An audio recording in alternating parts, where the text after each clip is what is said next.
planned since we've implemented cost reduction measures. We would like to maintain our profit growth trend by further streamlining costs and implementing other measures. We are paying close attention to the global recession, but we didn't experience any significant impact during the global financial crisis. Our strategy to make brands premium has been successful.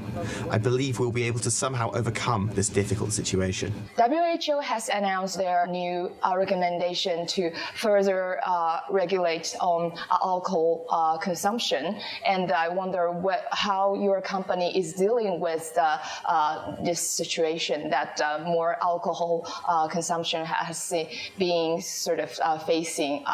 It is like a counterwind. はい、おっしゃられる通り、WHO のグローバルアルコールアクションプラン、アルコールの As a company whose main business is alcohol, we are also in the position to work in line with this WHO strategy. Specifically, we are promoting a strategy to increase the sales ratio of low alcohol or non-alcoholic products and set a goal to reach 15% low alcohol by 2025 globally. In Japan, we are aiming for 20% by 2025 under the Smart Drinking Strategy issued in December 2020. You have broadened your global footprint since 2016 after you done a big M&A deal overseas, and I wonder how looking for the future, what's the missing piece for you, and is there any area globally that you think you still need to strengthen through M&A? It's the largest market for beverage and beers, followed by South Asia and Africa. I think it might be possible in South America as well. As for North America, it's difficult to find opportunities. We often receive proposals to acquire craft beers, but we want to focus on pushing forward our global brand. Though we are currently considering various scenarios, we haven't found anything concrete at this moment. And that was the Asahi Group CEO, Atsushi Katsuki, there speaking with her Grace Huang. It's interesting that this discussion is all happening on the back of what we've been hearing, right? There's this whole campaign in Japan right now about getting the youth to drink more. They call it Sake Viva. And the social media, people went to town with it. They were not happy about that. No, there's the government encouraging young people. I mean, if they wanted to encourage young people, just take a shot for every heated response. I think that's going to get things going there in terms of alcohol sales. Yeah, so if you want to learn more about this story, it's Sake Viva on Twitter. It's also on the Bloomberg, Yvonne. Yeah, it's one thing to get some tax revenue from alcohol sales is another thing, right? Telling people to drink more, young people to drink more. There was a letter to the FT. They said this was policy incoherence when it comes to that campaign. I'll take that GMM though before we go. We're watching a little bit more of markets here. Not a whole lot of conviction, but the one place you really are seeing a lot of price action is in the FX markets. The dollar continuing to go in its stride there. Plenty more to come. This is Bloomberg.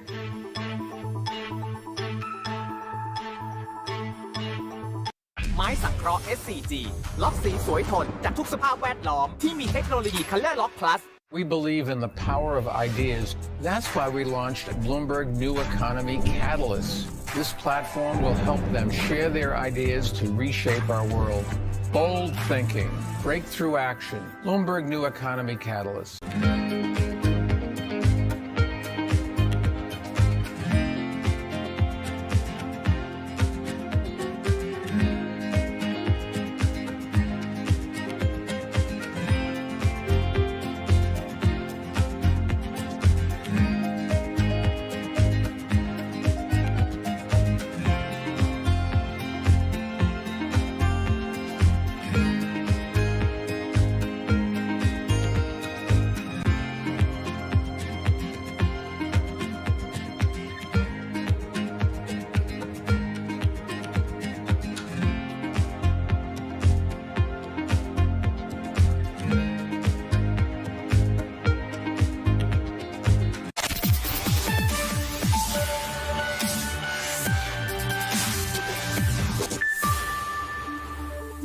Apple fans will likely have to wait a little bit longer than expected to get their hands on Apple's first mixed reality headset to compete with Meta's Oculus.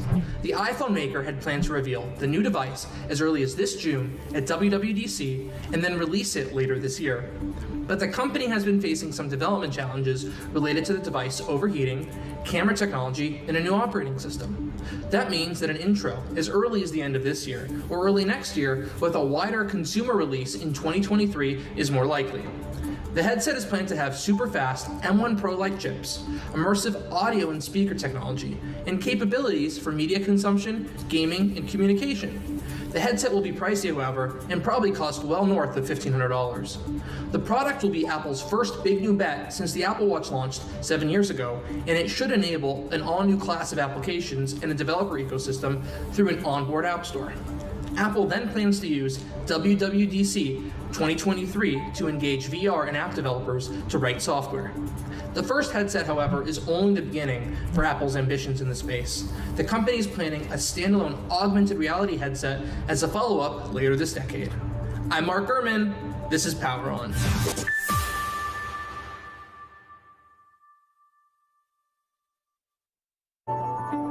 The difference between endless research and a winning strategy.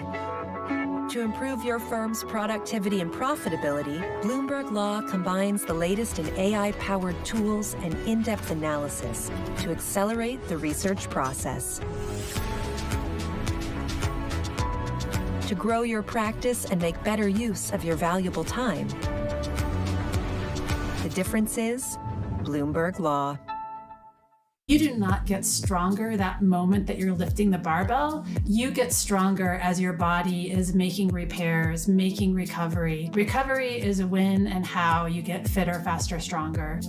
Recovery technology includes everything from massage guns and foam rollers to compression boots, hyperbaric chambers, cryo chambers, infrared saunas, and even infrared pajamas. And athletes are partnering to become investors to take those products mainstream. When you look at tech in sports right now, it's completely innovating the way training's going, completely changing the way recovery's going. I think sky's the limit as far as where it can go. But while some of these products can feel amazing, it can be difficult to differentiate between what really helps the body and what just tricks the mind. Every time you're chasing the latest, greatest, newest tool, you're probably chasing a mirage. Bloomberg has enhanced search on the terminal to deliver what you need when you need it. Now, you can simply type phrases in everyday English in the command line. Compare financials. Find people. Analyze markets. You can enter phrases or ask questions. What do you want to know today? Ask a question or visit SearchGo to find answers now. The markets count down in Europe from the financial centers of the world. Bloomberg Markets European Close with Guy Johnson in London and Alex Steele in New York. Real-time numbers, real-time analysis. Weekdays.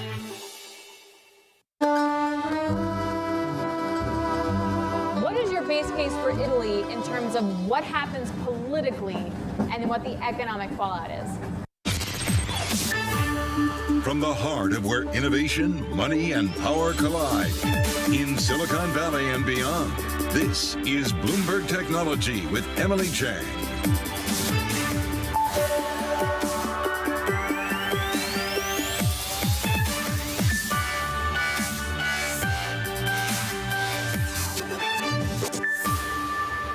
I'm Emily Chang in San Francisco, and this is Bloomberg Technology. Coming up, Ryan Cohen sells out. Shares of Bed Bath & Beyond are plunging after the meme stock idol sold his stake. We'll explain why he did it.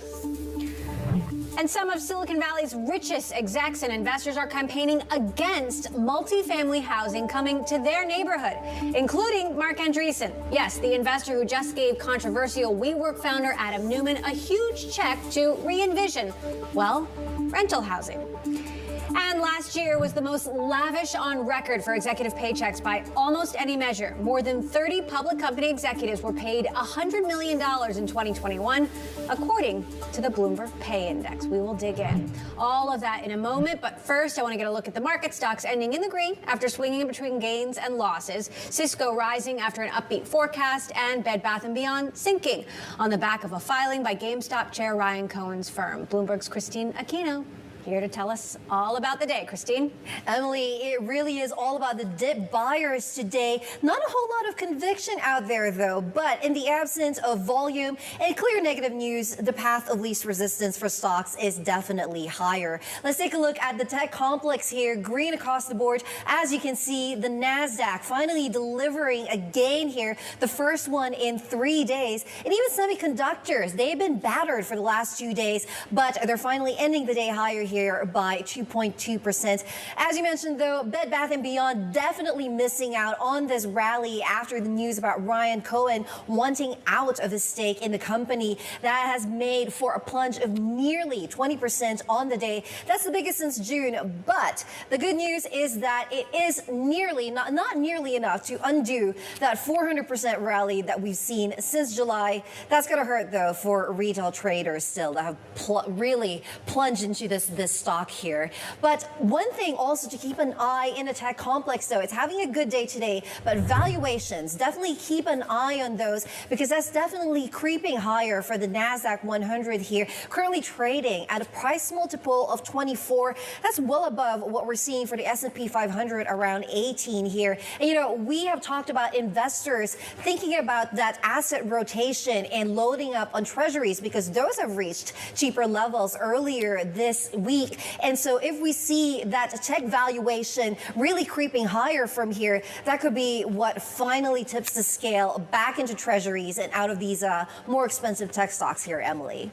All right, Christina Aquino, thank you. Let's get back to that Bed Bath & Beyond stock. The latest meme stock target sliding. Activist investor Ryan Cohen first sparked this frenzy when his firm, RC Ventures, disclosed a 9.8% stake back in March and called for a sale of the company. Shares have plunged now that Cohen has officially taken his stake to zero. I want to bring in Bloomberg's John Edwards for more on this. John, what sort of intel do we have on why Ryan Cohen sold out here? Well, we haven't heard from him directly yet, but it looks like he's just lost patience with this struggling retailer. You know, he came in, back in the spring, in March, thinking that he could really effect a turnaround here, and it looks like he has lost patience with that and bailed out.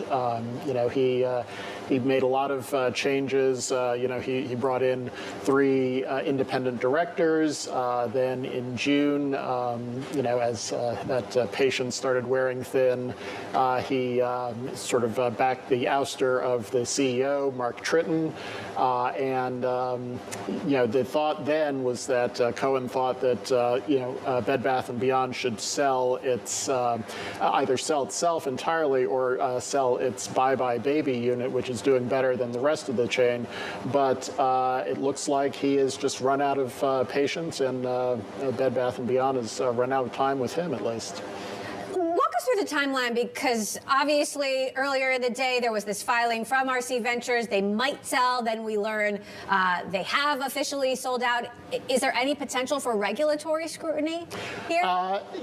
Some shareholders have made some noise about filing complaints about the way that Cohen has handled this. He again came into the stock with a lot of fanfare, and then there was that filing that was made officially on Tuesday, but disclosed yesterday, that they were thinking about getting out of their entire stake, and then, of course, the new filing that they have indeed taken their stake down to zero. So a lot of these retail investors who piled into the stock are certainly upset with Cohen at this point, and some might be looking to take action, but it's unclear if he's actually done anything wrong per se. All right, we will keep following that. Bloomberg's John Edwards, thank you for that update. Meantime, billionaires living in one of the wealthiest zip codes in the world are pushing back on plans for more housing. Top investors and executives from Apple, Facebook, Google, and more want to stop California from allowing businesses and multifamily housing in Atherton.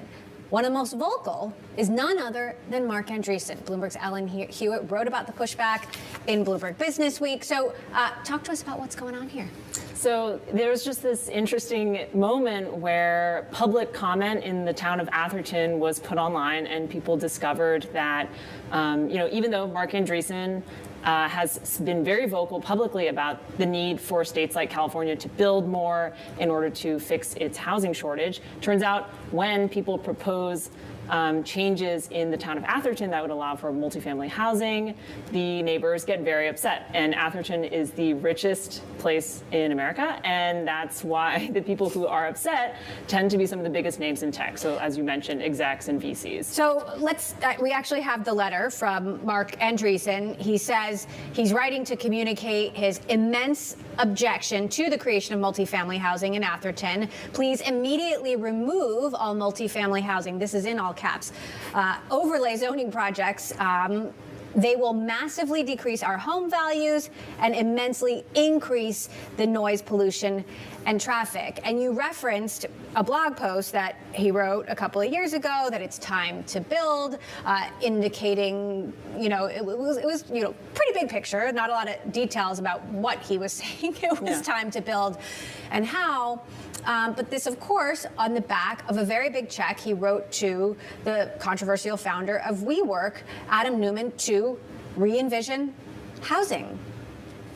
There's some irony here. I think it's just the classic NIMBY mentality, which stands for, as you probably know, not in my backyard. Of course, we want housing, but as soon as it's proposed in Atherton, which many people, Atherton is just a strange town. It's extremely wealthy. All the big names live there, and they like it because it's private and because it's really not dense, and they're surrounded by other very rich neighbors. And so there's a strong, well, of course we'd like housing, but not where I live. And I think that's just a very common attitude, and it's funny to see it show up here. And it's not just Mark Andreessen, a number of different folks posting here. You singled out a quote from Anthony Noto, the CEO of SoFi, talking about how his family has had to get private security because crime is on the rise. Can we substantiate that? No, I mean, I think it's bringing up all these fears that people have about increased housing, which honestly, in my opinion, are, tend to be fear around change. Like, they like the town the way it is. One of the quotes in the story is, Atherton as we know it will come to an end, and only you are to blame for that, speaking to the town councils. Given that you reported so heavily on WeWork and Adam Neumann, what's your take on this Andreessen check? I think that they want to send a really strong, a little trollish signal saying like, hey, we're not afraid to back founders who have had, a lot of bad press around some of their past examples, and that we really believe in kind of the iconoclastic, brash person at the head of a company. Whether that's going to end up being a smart check or not, I guess we'll see. And, if you look at WeWork, the people who really got screwed as investors are the ones who came in later, not the ones who wrote some of the earliest checks. So Andreessen may have actually made a pretty smart move here backing Neumann early, but it all remains to be seen. We shall see. Maybe fodder for another very long podcast someday. Okay, Ellen Hewitt, thank you. Coming up, Better.com wants to make mortgages more accessible despite one of the most unaffordable housing markets in decades. We'll discuss next. This is Bloomberg.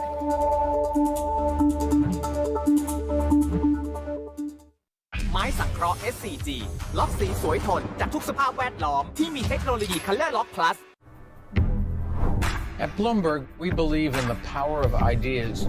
That's why we launched Bloomberg New Economy Catalyst. It's a community of global leaders and innovators who are blazing new trails to transform business and government. This platform will help them share their ideas with the world and provide access to the resources they need to bring them to life. Bold thinking, breakthrough action. Bloomberg New Economy Catalyst.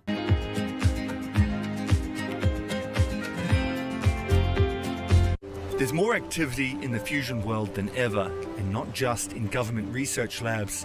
There's also an emerging private fusion industry that's attracted billions of dollars in capital in recent years. Governments and private investors alike realise that we've got to find a solution that's going to allow us to get to net zero targets. This is one of the hardest but most rewarding problems that humanity could work on. Ultimately, we all want the same thing. We want someone to put electricity on the grid from a fusion power station as quickly as possible. Frankly, the scale of the challenge, 3,000 gigawatts of fossil fuel to replace, there's not many things that can do that. In fact, there may only be fusion that can really do that. And while many in the scientific community predict fusion power will take decades, some in the private fusion space believe we'll get there in just a few years, as soon as the 2030s.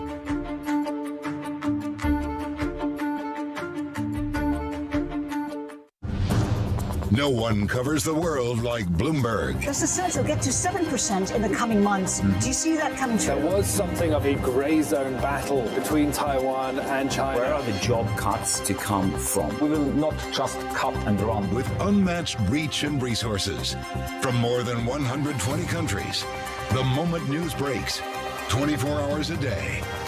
Bloomberg, your global business authority.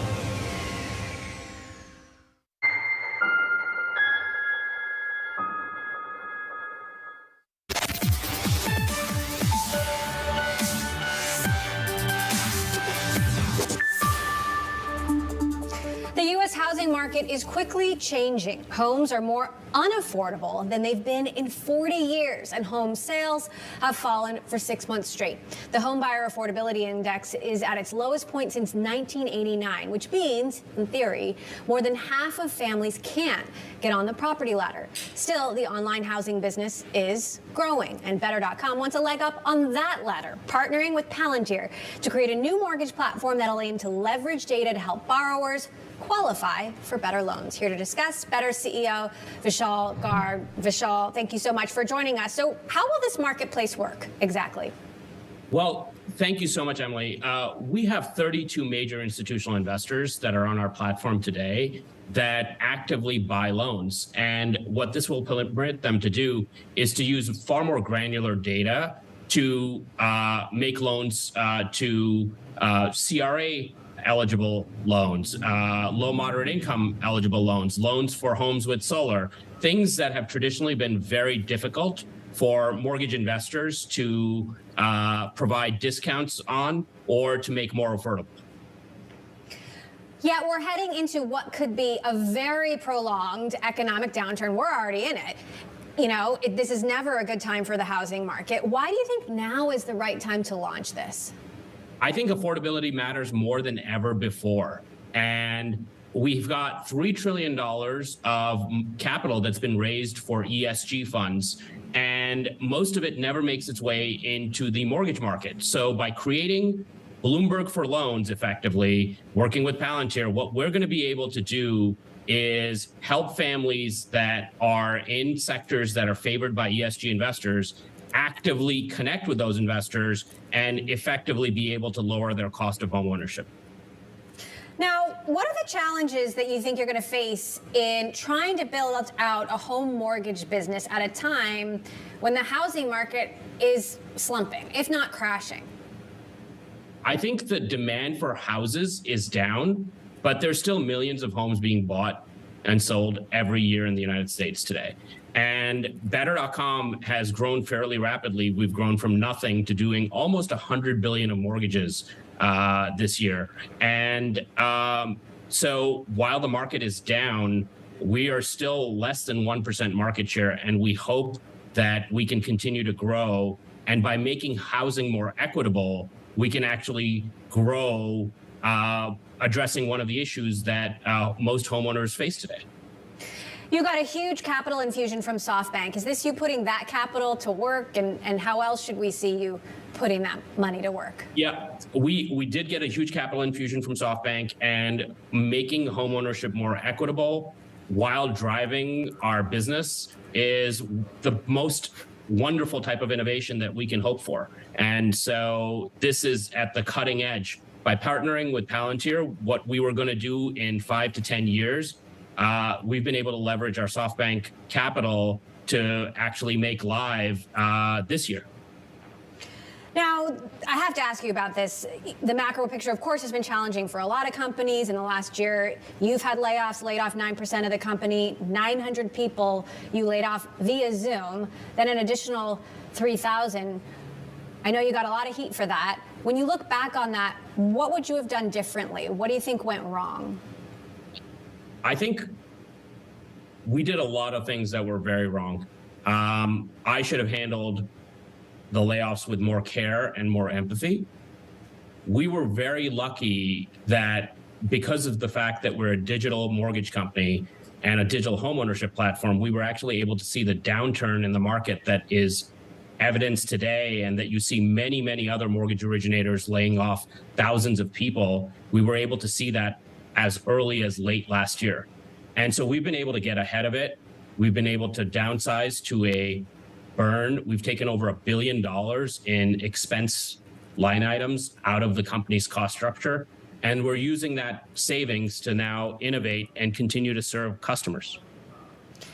So what are you doing differently now to manage costs, to manage hiring, to make sure you've learned from those lessons that something like that doesn't happen again?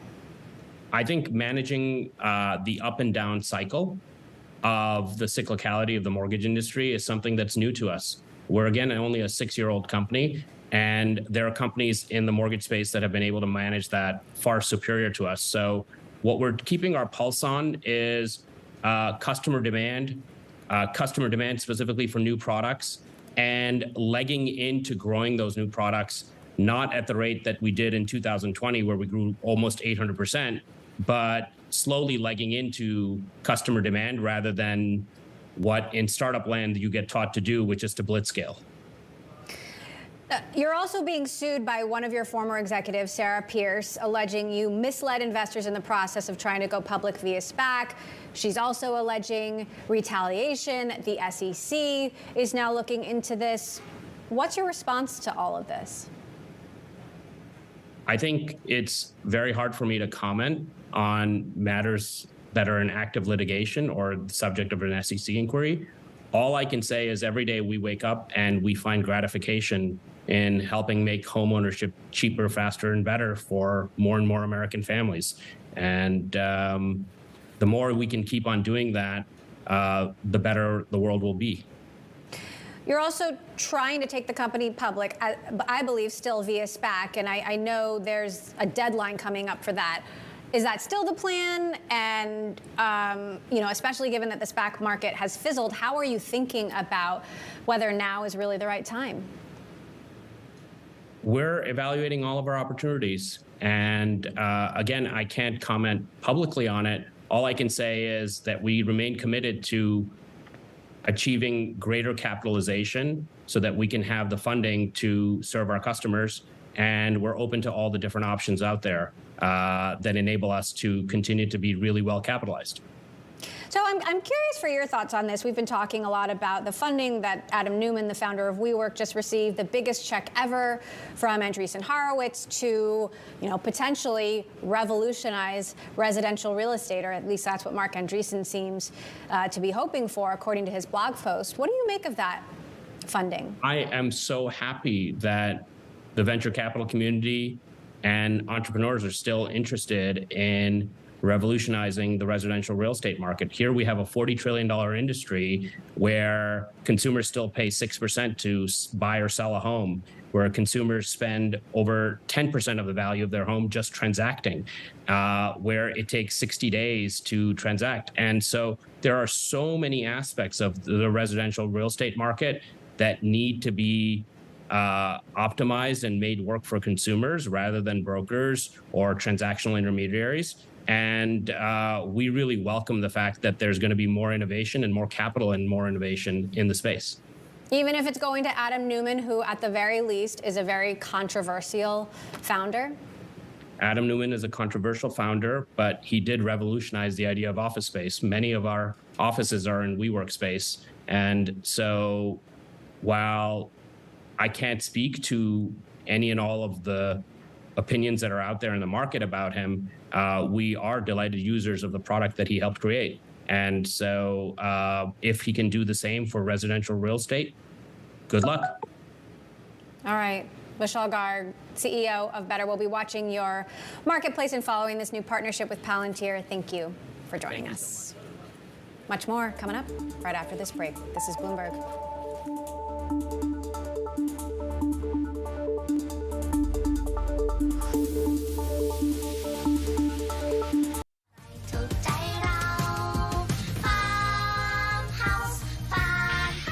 We believe in the power of ideas. That's why we launched Bloomberg New Economy Catalyst. This platform will help them share their ideas to reshape our world.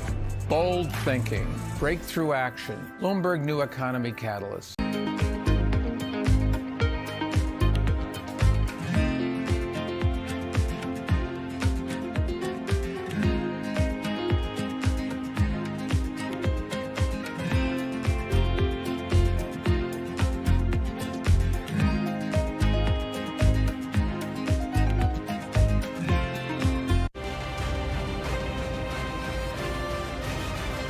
You're so intimately linked to the future of the UK. What are you seeing when you go to branches and in the country?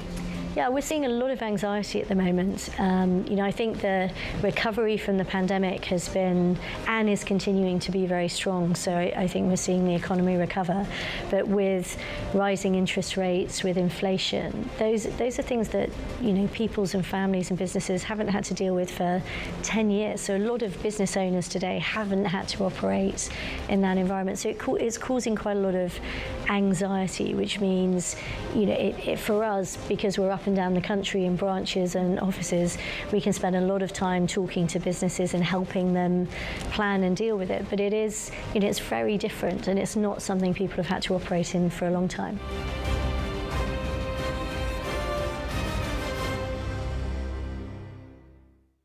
From the world of politics to the world of business. Balance of Power with David Weston. News, analysis, insight from and about politics power players. Weekdays. This is Bloomberg.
Qualcomm is taking another run at the market for server chips in an effort to decrease its reliance on smartphones. The company seeking customers for a product stemming from last year's purchase of the chip startup Nuvia. This according to Bloomberg sources. They also say Amazon's AWS is one of the biggest server chip buyers and has agreed to take a look at what Qualcomm has to offer.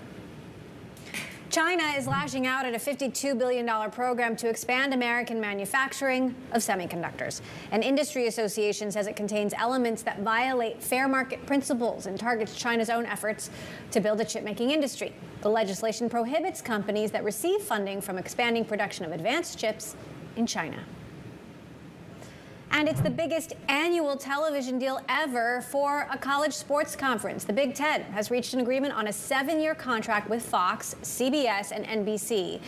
According to the Wall Street Journal, this is worth about $7.5 billion. The price of college football broadcast rights has soared, and no one's cashed in more than the Big Ten and the Southeastern Conference, both of which are expanding to 16 teams. Coming up, big names like Netflix, Microsoft, and Disney were all founded during recessions. So how do you find the next world-changing startup when the R word is looming? Well, We'll discuss. Plus, the state of the nursing shortage post-pandemic and what career marketplace Incredible Health is doing to bridge that gap with CEO Iman Abuzaid. Next, this is Bloomberg.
รถตากแดดตากฝนรถจะเสื่อมสภาพเร็วปรึกษาบิยอนเป็นได้ทางโทรศัพท์ Facebook และ LINE ครับ We believe in the power of ideas. That's why we launched Bloomberg New Economy Catalyst. This platform will help them share their ideas to reshape our world. Bold thinking, breakthrough action. Bloomberg New Economy Catalyst.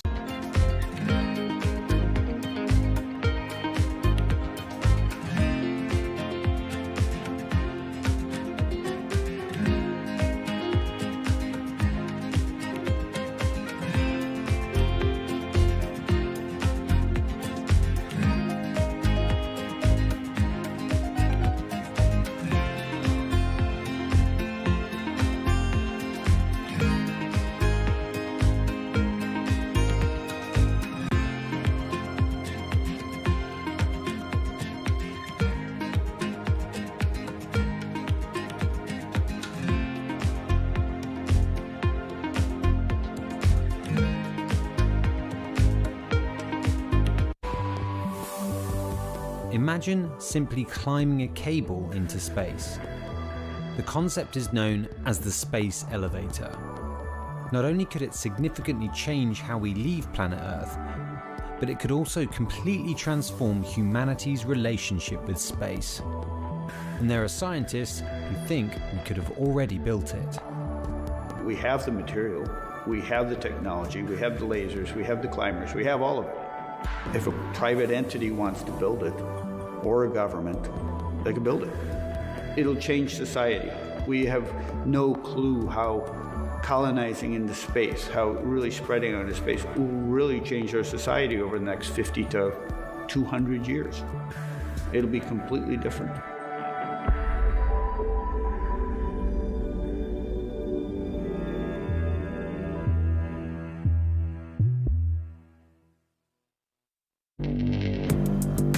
Access the financial world on demand. Hear from leading economists, policymakers, and industry experts via live and on-demand webinars, only from Bloomberg.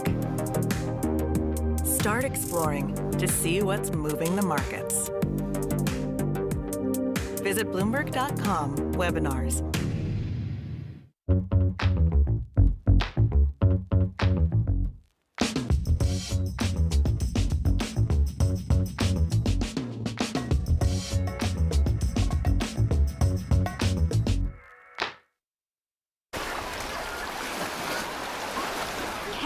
Is moving both Citadel and Citadel Securities to Miami. The scoop was broken by Bloomberg's Amanda Gordon.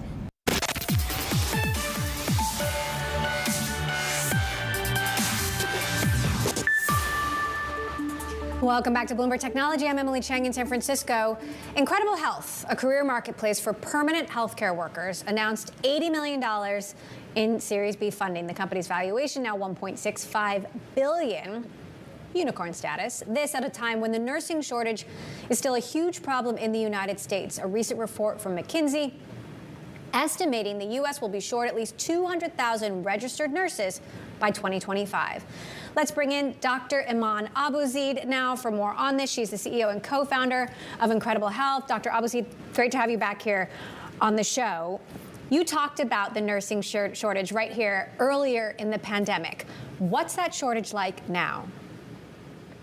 So the big difference that's happened in the last 12 months is that this is a workforce that is overworked, burnt out, and experiencing excessive stress. Our most recent third annual report on nurses in the U.S. showed that 1/3 of nurses are considering leaving the profession permanently by the end of the year. So how has the pandemic changed, potentially this industry for the longer term? I mean, are we expecting the impact of the pandemic to impact the availability of nurses for years to come? Absolutely. I mean, even before the pandemic, our demand for healthcare as a country was increasing because our population is aging.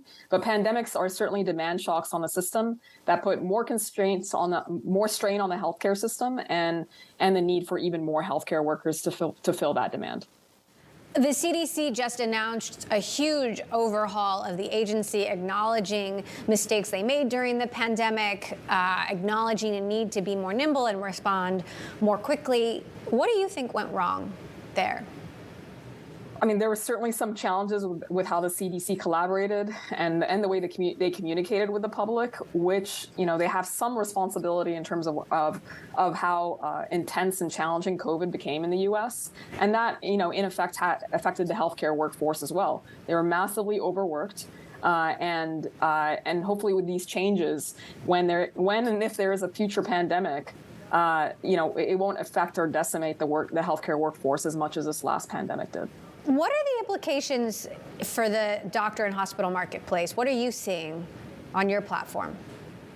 What we're seeing is, we now work with over 600 hospitals and health systems across 25 states, including very large ones like Kaiser Permanente and HCA Healthcare, and academic medical centers as well, like Johns Hopkins and Cedars-Sinai and others. And, every single one of these hospital executives that we're working with is dealing with this problem. They are tackling shortages and understaffing on all their nursing units. There's even 30% of the employers on our platform are now using us for new graduate nurses, which was not the case before the pandemic. So this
This is one of the hardest but most rewarding problems that humanity could work on. Ultimately, we all want the same thing. We want someone to put electricity on the grid from a fusion power station as quickly as possible. Frankly, the scale of the challenge, 3,000 gigawatts of fossil fuel to replace, there's not many things that can do that. In fact, there may only be fusion that can really do that. And while many in the scientific community predict fusion power will take decades, some in the private fusion space believe we'll get there in just a few years, as soon as the 2030s.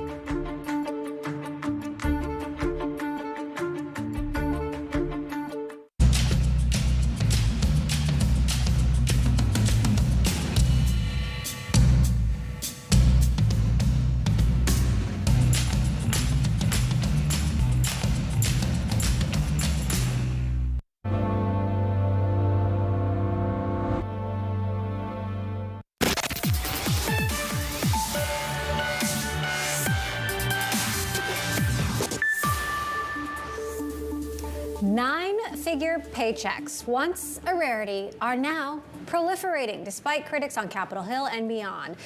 As the U.S. was still grappling with the pandemic and new variants, 2021 was in fact the most lavish year on record for executive compensation by almost any measure, with pay deals of more than $100 million in value, according to the Bloomberg Pay Index. And the pack is being led once again by Elon Musk. I want to bring in Bloomberg's Anders Mellon for more on this. So Anders, tell us who is getting these paychecks. Elon and who else? It's Elon, it's Tim Cook, it's the CEOs of Rivian and Lucid. You have a couple of finance guys in there, sprinkle in Brian Armstrong at Coinbase. And the list looks quite similar as it has in past years. It's a lot of men, and most of them tend to be white. There are a few women. This year, there was one woman up there from Coty, the beauty. You know what? I remember the days when Steve Jobs paid himself $1 or something, but obviously had a ton of equity in Apple. How unprecedented is this? Well, it's interesting. I thought when I started covering executive pay a few years ago that we would start to see more of a shift to the $1 CEO, because you have a lot of CEOs out there that are quite wealthy, especially with the bull market that ran for so long.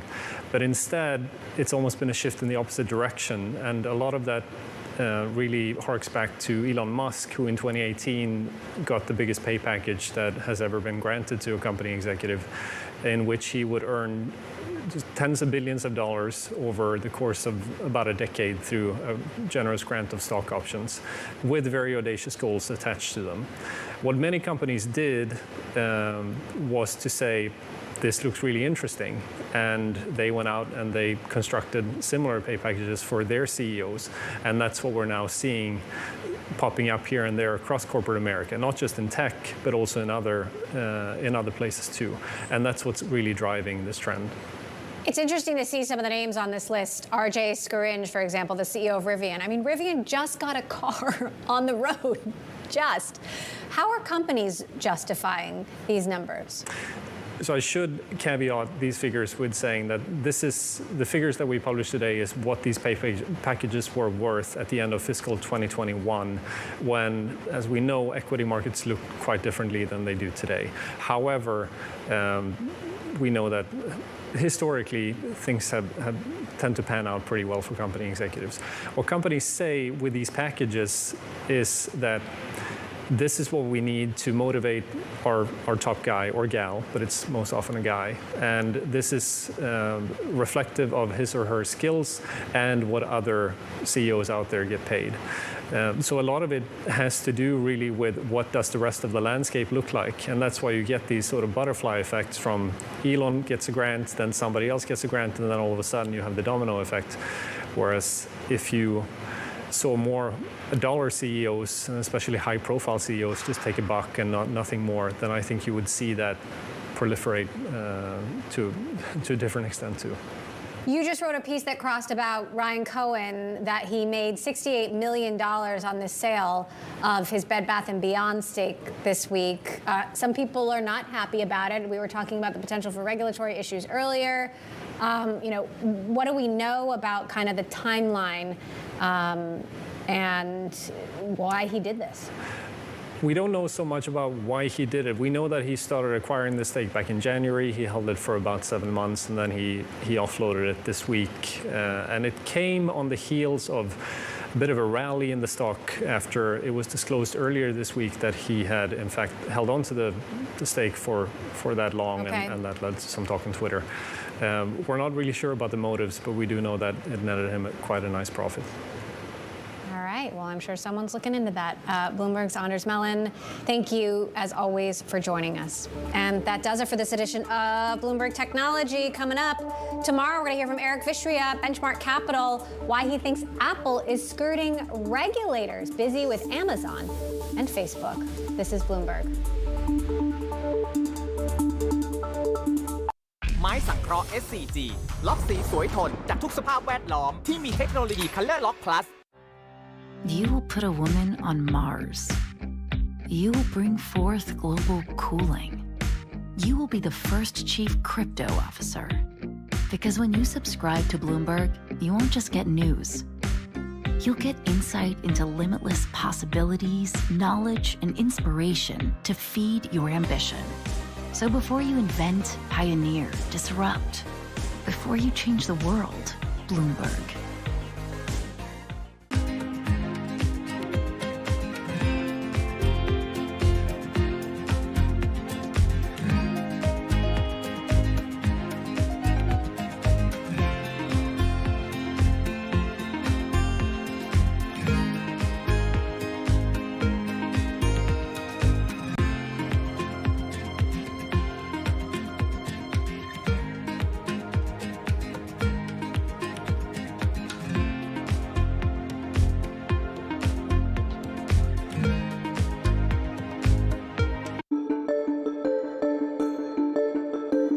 McDonald's is more than 60 years old now. Yeah.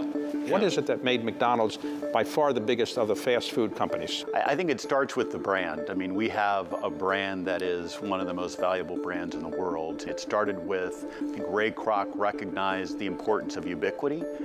And so that was part of the genius or genesis of doing a franchise model, because with a franchise model, he could get capital deployed, get restaurants built more quickly than he could if he was trying to do this all on his own. There's been a greater interest in the United States and maybe around the world in healthier eating. Yeah. Have you tried to reflect that in your menu? I'd say, what we try to do on our menu is to have choice. So we have a variety of things on our menu, from more indulgent items to, healthier items. And, it gets back to, again, what sells gets on the menu and stays on the menu.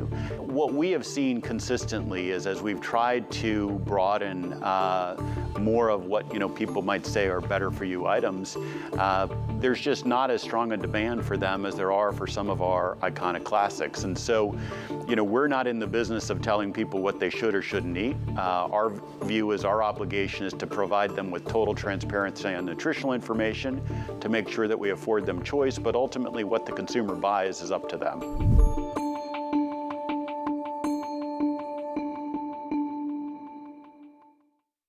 Markets countdown in Europe. From the financial centers of the world, Bloomberg Markets European Close with Guy Johnson in London and Alex Steele in New York. Real-time numbers, real-time analysis. Weekdays.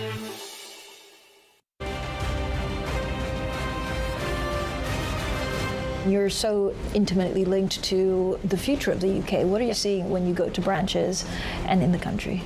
Yeah, we're seeing a lot of anxiety at the moment. I think the recovery from the pandemic has been and is continuing to be very strong. So I think we're seeing the economy recover.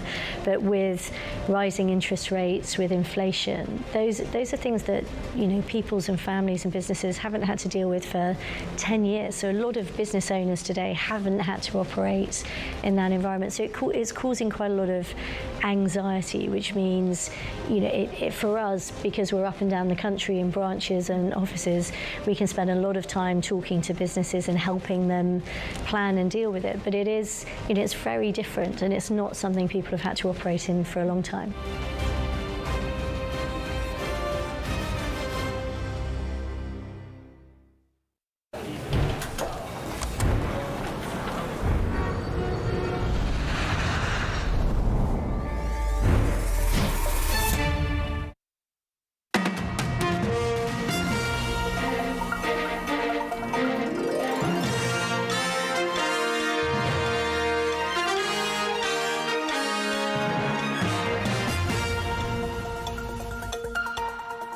This is Bloomberg Daybreak Middle East. On top stories this morning.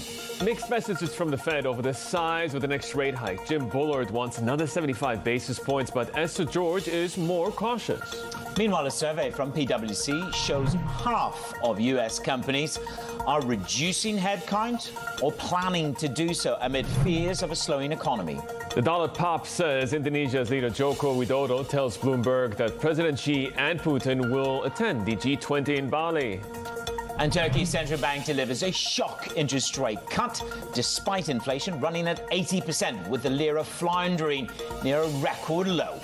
As it just goes 8 a.m. across the Emirates, I'm Manis Krani in Dubai. And I'm Yusuf Gamenadine right alongside you. It is a pretty contained set of moves in the global stock markets, but you have to remember it's been a beach party like no other. The summer rally, one of the best on record for equities at the moment on the S&P 500 mini.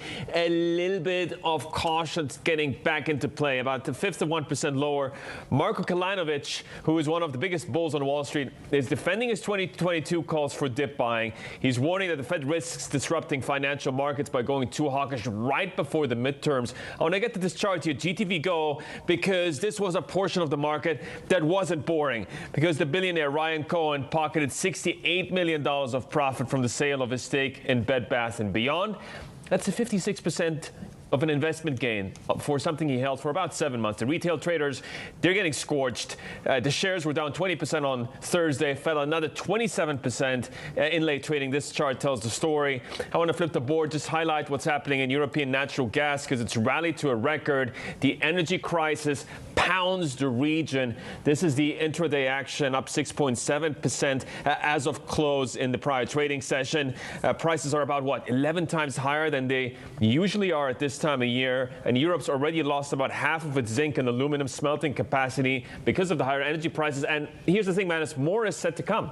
Absolutely. And then the rationing and the export bans will really begin to kick in. Now, it's a currency which is in a fairly parlous state. And there's a great note from SocGen which says it's a pound called malice, of course, reflecting back to the jam when they were number one in 1982. Double-digit inflation and even rate hikes, 200 basis points of rate hikes priced into the market by May of next year isn't enough to save the pound. This is a dangerous territory, according to Saxo. Rate hikes can't support your currency. The forwards in the UK, they're now above the dollar.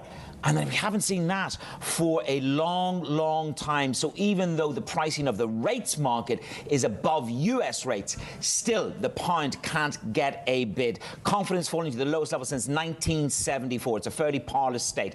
Now, when it comes to the bond markets on the other side, you have this bifurcation, divergent signals. Mary Daly, Esther George, and Bullard. Bullard, perhaps the most hawkish of them all, urging 75 basis points in September. That expeditious narrative. And then why drag everything out into 2023? Neil Kashkari even saying, look, we've more work to do. We'll talk to Kathleen about how bearish and what is Bullard really setting the table for again in the rates market. Let's get to Jules. She's got the wrap up for Asia today. Jules. Hey, Manus. Well, we are seeing stocks lower for a third session this week and on track for the first weekly loss in around 5. And really that's to do with the fact that the dollar is at this 1-month high. You can see some upside coming through in the energy players, even though, as we've been talking about, crude oil on track for that weekly loss of around 2%, another volatile week for the oil market. We're seeing an upside, some upside, I should say, too, in Hong Kong tech stocks today. It's about the currency market, though. I mean, we've been talking about the dollar, but we're also seeing weakness in the rupiah. And this after Indonesian President Joko Widodo told told Bloomberg about this potential nickel tax. Mark Cranfield puts it really well that this could actually put further pressure on the Indonesian currency and set it towards that 15,000 to the dollar level, also amid this broad dollar strength, because any restrictions on exports of natural resources will weigh on the Indonesian currency. Also, we're seeing, the Philippine peso get towards a record low, and that's after the BSP indicated that they are likely to slow their rate hikes. And let's have a quick look at what we are seeing in Japan. Inflation there coming in line with expectations, but how much is this going to complicate things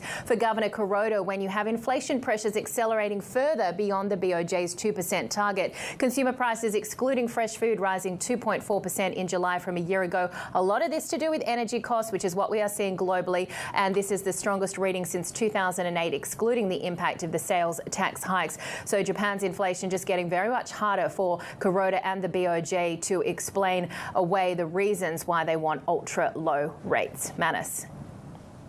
Yeah, they're hitting the wall of justification. Jules, we'll catch up throughout the show. Juliet Sally in Singapore. Fed officials agree on the need to hike rates, but what's still up for debate is how big those need to be. Our global economics and policy editor, Kathleen Hayes, is with us. So, Kathleen, we've got the latest nuances from the Fed, those who vote and those who don't vote. So I'm paying more attention to the voters. What about you? I pay attention to everyone, quite frankly. Yes, there's voters and there's non-voters, and in the end, the voters are going to make the decision. However, when they go to a Fed meeting, they sit down around a big table and each one takes a turn, their view of the economy, what they think the path of policy needs to be. I would submit to you that potentially even a non-voter with a strong argument can help sway the vote. Let's start with Neel Kashkari, because he's so interesting. President of the Minneapolis Fed. A year ago, still a massive, big dove. Now, what does he say? The Fed. He admits that the Fed has an inflation problem now. They must get it down urgently, even at the cost of recession. I don't think we're in a recession right now, but as we continue to raise rates, as we continue to raise costs, so to speak, of borrowing across the economy, it should be tapping the brakes on the U.S. economy, and that makes it more likely that we would end up in a recession. And then there's Jim Bullard, President of St. Louis Fed. I'd say he's the leader of the 75 basis point rate hike pack. He doesn't just say, yes, I want to do a 75 basis point hike. He's urging the Fed to do it. Why wait until 2023? He's the guy. Front load the hikes. Get them done now. Making it a difference on inflation expectations, what people are expecting. Esther George, President of the Federal Reserve Bank of Kansas City, says the case for rate hikes remains strong. However, she and her colleagues are going to continue to debate how big it needs to be, so 50 or 75. And remember, she's dissented against the first 75 basis point hike because she was arguing, if we go so fast, it's going to unsettle businesses, consumers. Let's be a little more cautious. So that's her side. Mary Daly said today what she said a week ago when we spoke to her. 50 basis points is her baseline, 75 basis points depends on the data. But she does like the raise rates a lot and hold strategy. So I think the bottom line is, we've been saying this for a long time, there's two more important reports. There were two this past month, two more. They're waiting to see the numbers. They can't make up their mind until they see what inflation is doing the next month and the next month. In Jackson Hole, we'll hear from Federal Reserve Bank presidents, maybe even a couple of governors. I think that's where we'll get 50 or 75 comments from Jay Powell and his important speech that opens the sessions on Friday morning. That's where we're going to get something that might be even bigger, you guys. In 1 year, Ben Bernanke used this moment to signal that another round of QE was coming, right? So they didn't used to do that years ago. They do it now. So that will be a little excitement to wait for potentially in Jackson Hole. Absolutely. Kathleen, thank you for the pivotal analysis. That's Kathleen Hayes in New York. Have a great weekend. Let's get to the Indonesian President, Joko Widodo. He told Bloomberg that Xi Jinping and Vladimir Putin are both planning to attend the G20 summit in Bali this November. He spoke to our editor-in-chief, John Micklethwaite. I know that you have invited President Xi Jinping to come to the G20. Has he said he will come here in November? Yeah. Xi Jinping will come. And President Putin? President Putin has also told me he will come. Xi and Putin's presence would set up a showdown with President Biden and other Democratic leaders who are set to meet in person for the first time since Russia's invasion of Ukraine. For more, let's bring in our government reporter, Faris Mokhtar. I mean, the optics of this setup are nothing short of jaw-dropping. Run me through how this would actually work on the ground. I mean, like you said, it would be a massive showdown at the G20 summit this year because, tensions are at an all-time high. On one hand, you have, Russia's prolonged invasion of Ukraine, and on the other, tensions are at all-time high between U.S. and China, especially after, Speaker Nancy Pelosi's visit. So it would be interesting to watch when all four, major players, as well as leaders of the other, democratic countries, descend onto Bali in November, and it would be interesting to watch, what kind of resolutions or consensus that might come out of that.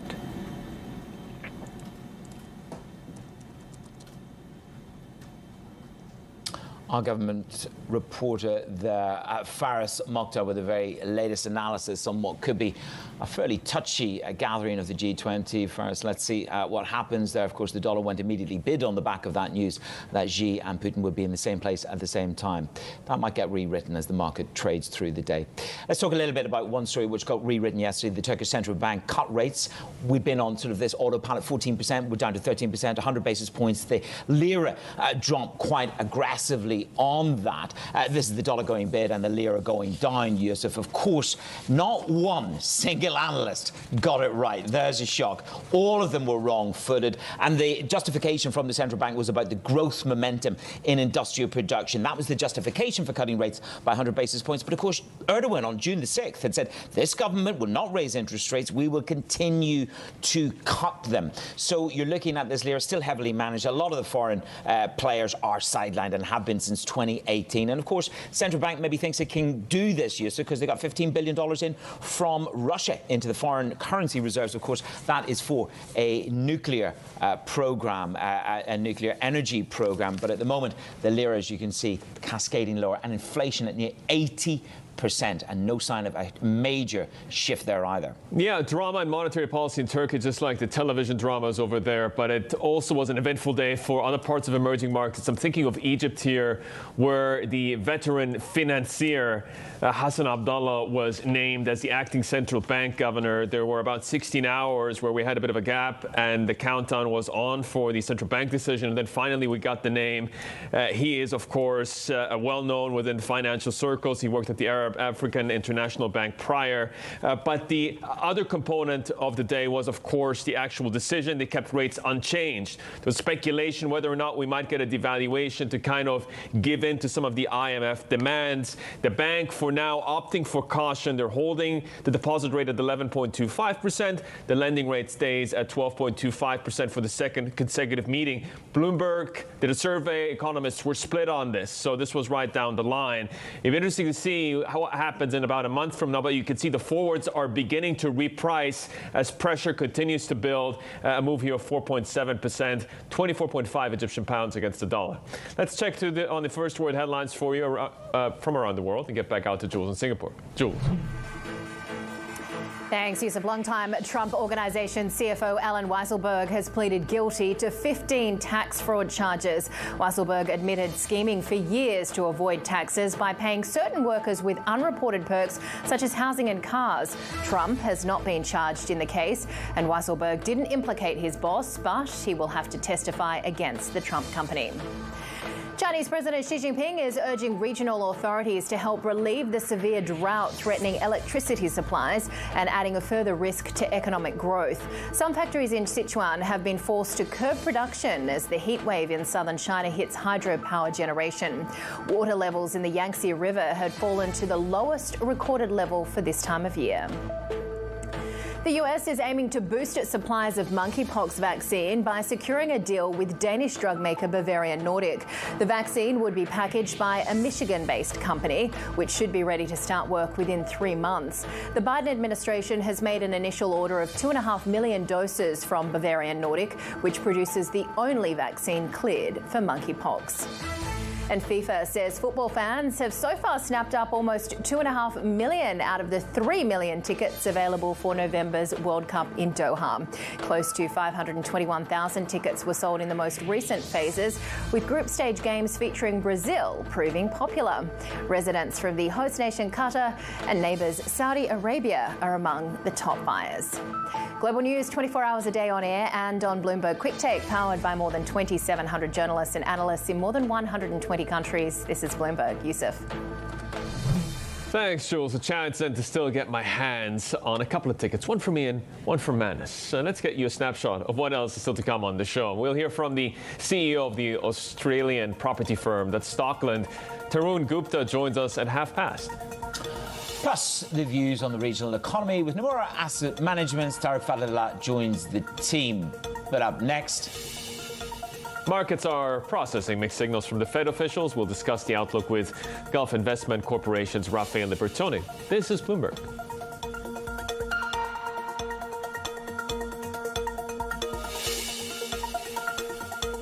ไม้สังเคราะห์ SCG ล็อกสีสวยทนจากทุกสภาพแวดล้อมที่มีเทคโนโลยี Color Lock Plus โอ๊ยจุดดำทั้งเข้มทั้งใหญ่ทั้งเยอะลองกานิเย่เซรั่มยอดขายอันดับ1วิตามินซีเข้มข้น30เท่าช่วยลดเลือนจุดทั้งความเข้มขนาดและจำนวนจุดดำดูลดเลือนใน3วันใช้คู่ครีมหน้ายิ่งพุ่งกานิเย่ธรรมชาติในแบบคุณ We believe in the power of ideas.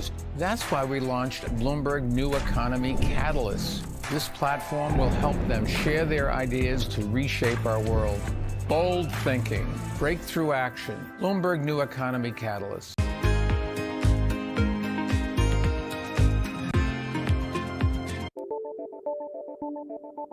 What do you think of when you think of a battery? For most, it's what we use to power devices for both work and play, and maybe even your car. Over the past few decades, they've gotten way more powerful, long-lasting, and affordable. But all of this is just a prologue to what the next batteries are going to do. As we drive to an increasingly renewable power-driven grid, we also need to be able to store energy and release it later to cover those periods of weather intermittencies that are driving this new grid that we're in. It's a multi-trillion-dollar opportunity, and it's imperative that we figure out the solution here. How we store energy on a massive scale is in many ways the central challenge of the fight to stop climate change.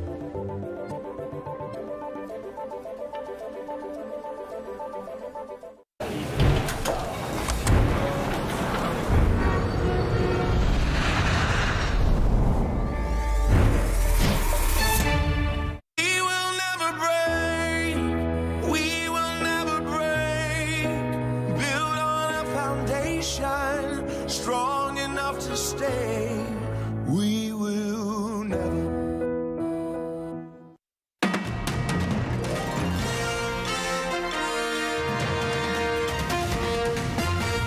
But I think they're going to continue to raise rates. I don't think they're going to take any pause anytime soon. If they get lucky, they can get it right. But it's very difficult to know exactly where you are because, as I said, the data always come in with a lag, and there can be a lot of shocks that come in. So I'm sure they're not going to get it exactly right. That's what they're trying to do.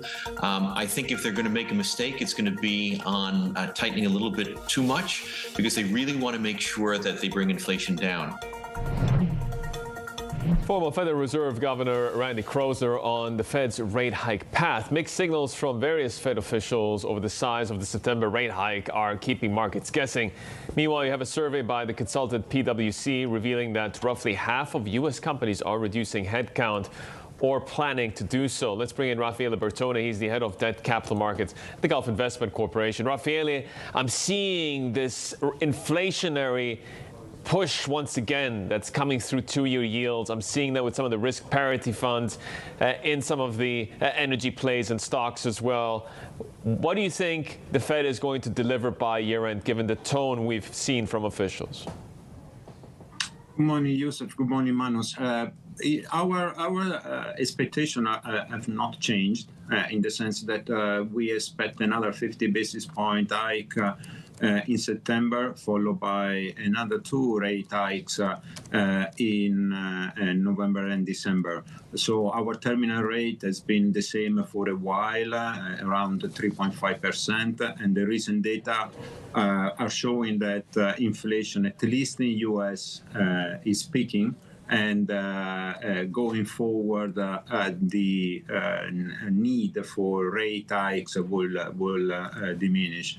After at the beginning of 2023, the Fed should become more data dependent. Market is pricing rate hikes in 2023, and we think that is too early for that.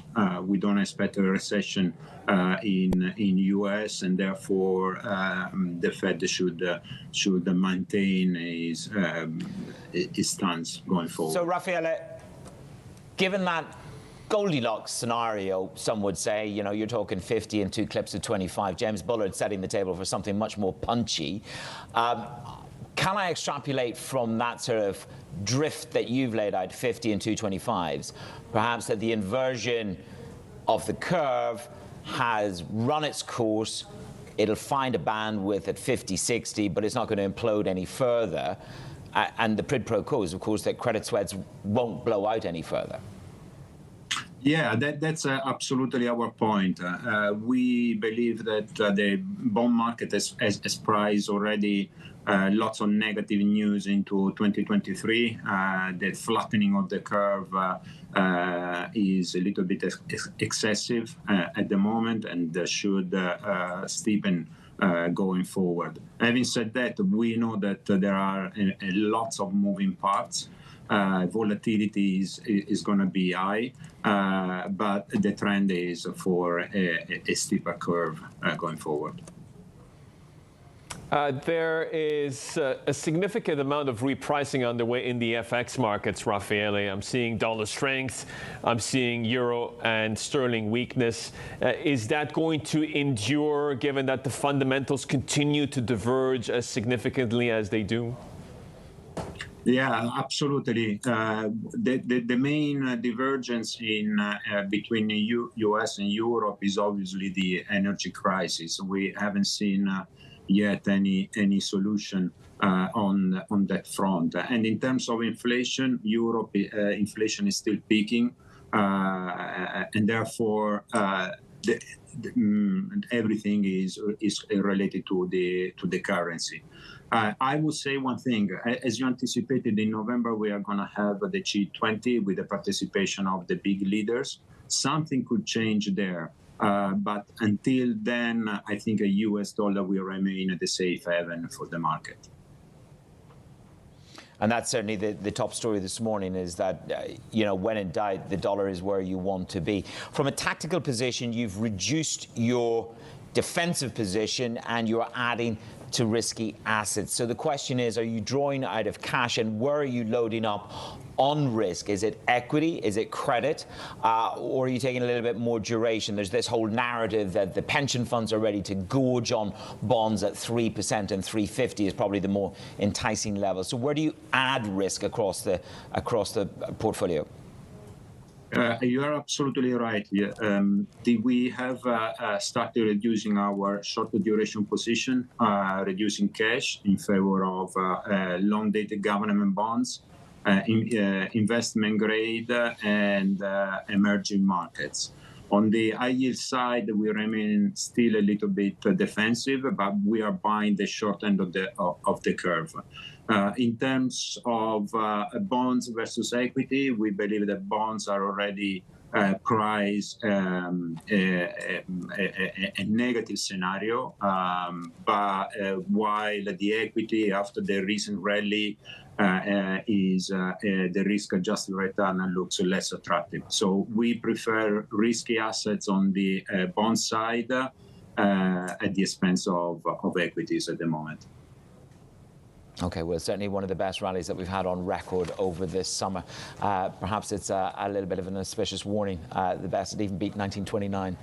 I mean, I've got sun on my face, so you know I'm looking at upside here for sure.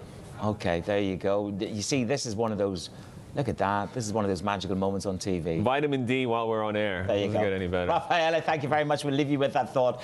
There's the light is shining on Yusuf. Raffaella Bertoni, Head of Debt Capital Markets at the Gulf Investment Corporation. Plenty more ahead on Daybreak Middle East. This is Bloomberg.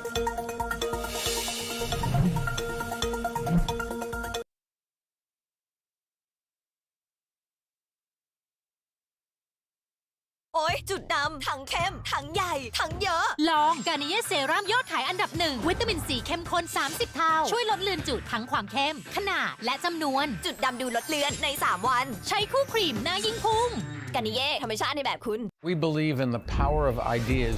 That's why we launched Bloomberg New Economy Catalyst. This platform will help them share their ideas to reshape our world. Bold thinking, breakthrough action. Bloomberg New Economy Catalyst.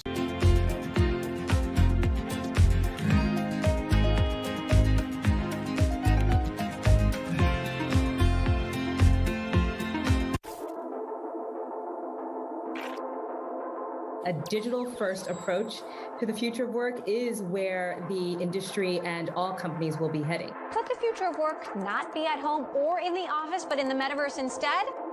There's that word, metaverse. Doing well. How are you doing? When I think about the metaverse, I think about immersive experiences that have a sense of active presence. Wow, look at this. This is me. The metaverse is projected to become over $1 trillion market by the end of this decade. And whether you know it or not, you'll probably be working there in the future. We're moving into a world where we're going to be interacting with computers with our bodies. This is definitely trippy.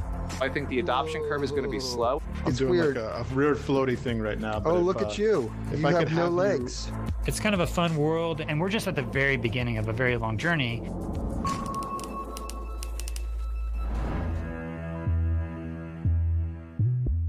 Why do the biggest names in business choose Bloomberg? That is a great question. It's a great question. It's a great question. Great question. Great question. Great question. Great question. That's going to be the best question I get all night. I'm glad you asked that. Bloomberg Television.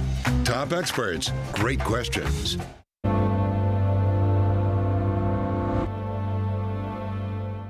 This month, as the world watches inflation rise, employment rebound, and fiscal policies react, all roads lead to Jackson Hole for the Kansas City Fed's 2022 Economic Policy Symposium. Bloomberg's all-star team is live as policymakers and financial insiders discuss the economic issues and solutions that keep the world's money moving. Coverage starts August 25th on Bloomberg Television and Radio.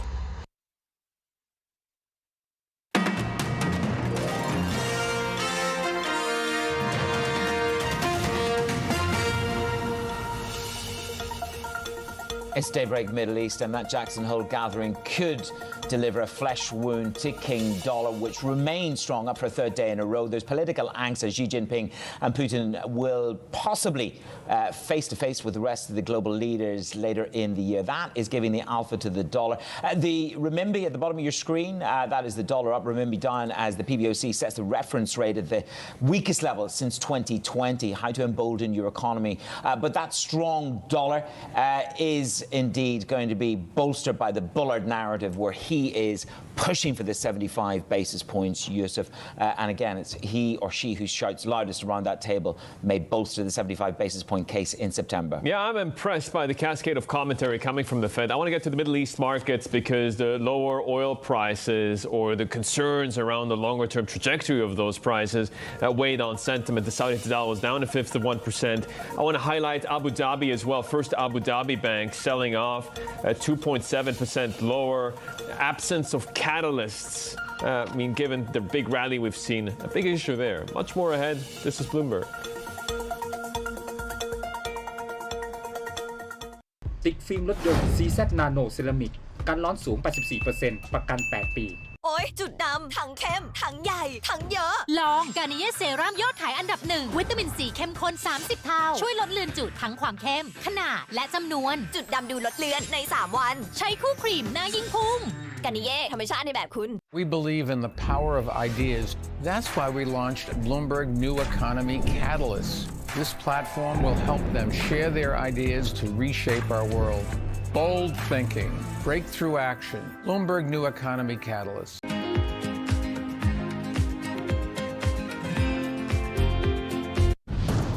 No one covers the world like Bloomberg. There's a sense it'll get to 7% in the coming months. Do you see that coming true? There was something of a grey zone battle between Taiwan and China. Where are the job cuts to come from? We will not just cut and run. With unmatched reach and resources from more than 120 countries, the moment news breaks, 24 hours a day. Bloomberg, your global business authority. We have to be able to give our customers vehicles, that are their primary vehicles that are EVs, and to be able to do that, we need to have range and infrastructure, and we need to remove the pain points, and so that's what we're doing.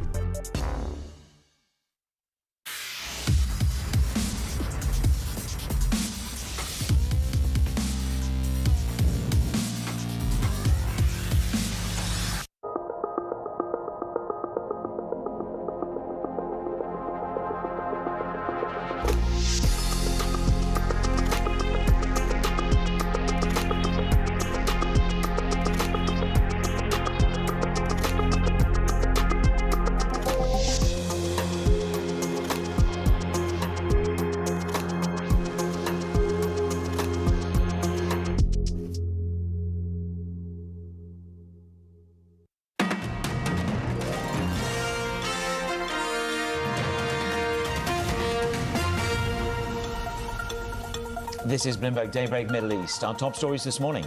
Mixed messages from the Fed over the size of the next rate hike. Jim Bullard wants another 75 basis point move, but Esther George is more cautious. Meanwhile, a survey by PwC shows half of the U.S. companies are reducing headcount or planning to do so amid fears of a slowing economy. Dollar pops as Indonesia's leader Joko Widodo tells Bloomberg that Presidents Xi and Putin will attend the G20 in Bali. And Turkey's central bank delivers a shock interest rate cut despite inflation running at 80%, with the lira floundering near record lows. Let's get a little bit of the market action again, because the caution continues to dominate as I look at some of these futures contracts and the trade in Asia as well. On the S&P 500 mini, we are marginally lower. Yes, it's been relatively contained in terms of the scale of the moves over the last 12 hours in global equities, but it's been quite the beach party. One of the best summer rallies on record for U.S. stocks. Euro stocks futures called a little bit lower, 0.5%. Marko Kolanovic is defending his 2022 calls for dip buying. He says, look, the Fed is taking some big risks. They're going to disrupt these markets by going too hawkish, and that's right before the midterms. Let's flip the board and get to you the energy story, because we're seeing here a little bit of a divergence of as much as $6.20 a barrel. Yes, oil is lower on both of these contracts, but as Ben Emmons from Medley Global Advisors writes, the divergence is dubious given the complacent expectations of CPI peaking. Quant funds are piling into stocks on the promise that inflation is on a set glide path. Manus? Well, let's just check in on one currency which is on a glide path lower. This is the parlous perils of the pound, the triple P. Even as short-dated rates are hiked and the market believes another 200 basis points are set to come between now and next May, it's doing nothing for the pound. Yes, you've got a strong dollar, I grant you that, but this is the trajectory for the pound, and you're in a dangerous situation, according to Saxo, when rate hikes themselves won't support your currency. So that's certainly one to keep an eye on. We're certainly accelerating the losses this morning, breaking 119 on cable as we speak. So where's the pain at the pump? Well, it's getting less. I'm talking about gas prices in the United States of America. As you pull up to get a gallon of the good stuff, it's down for 65 days in a row.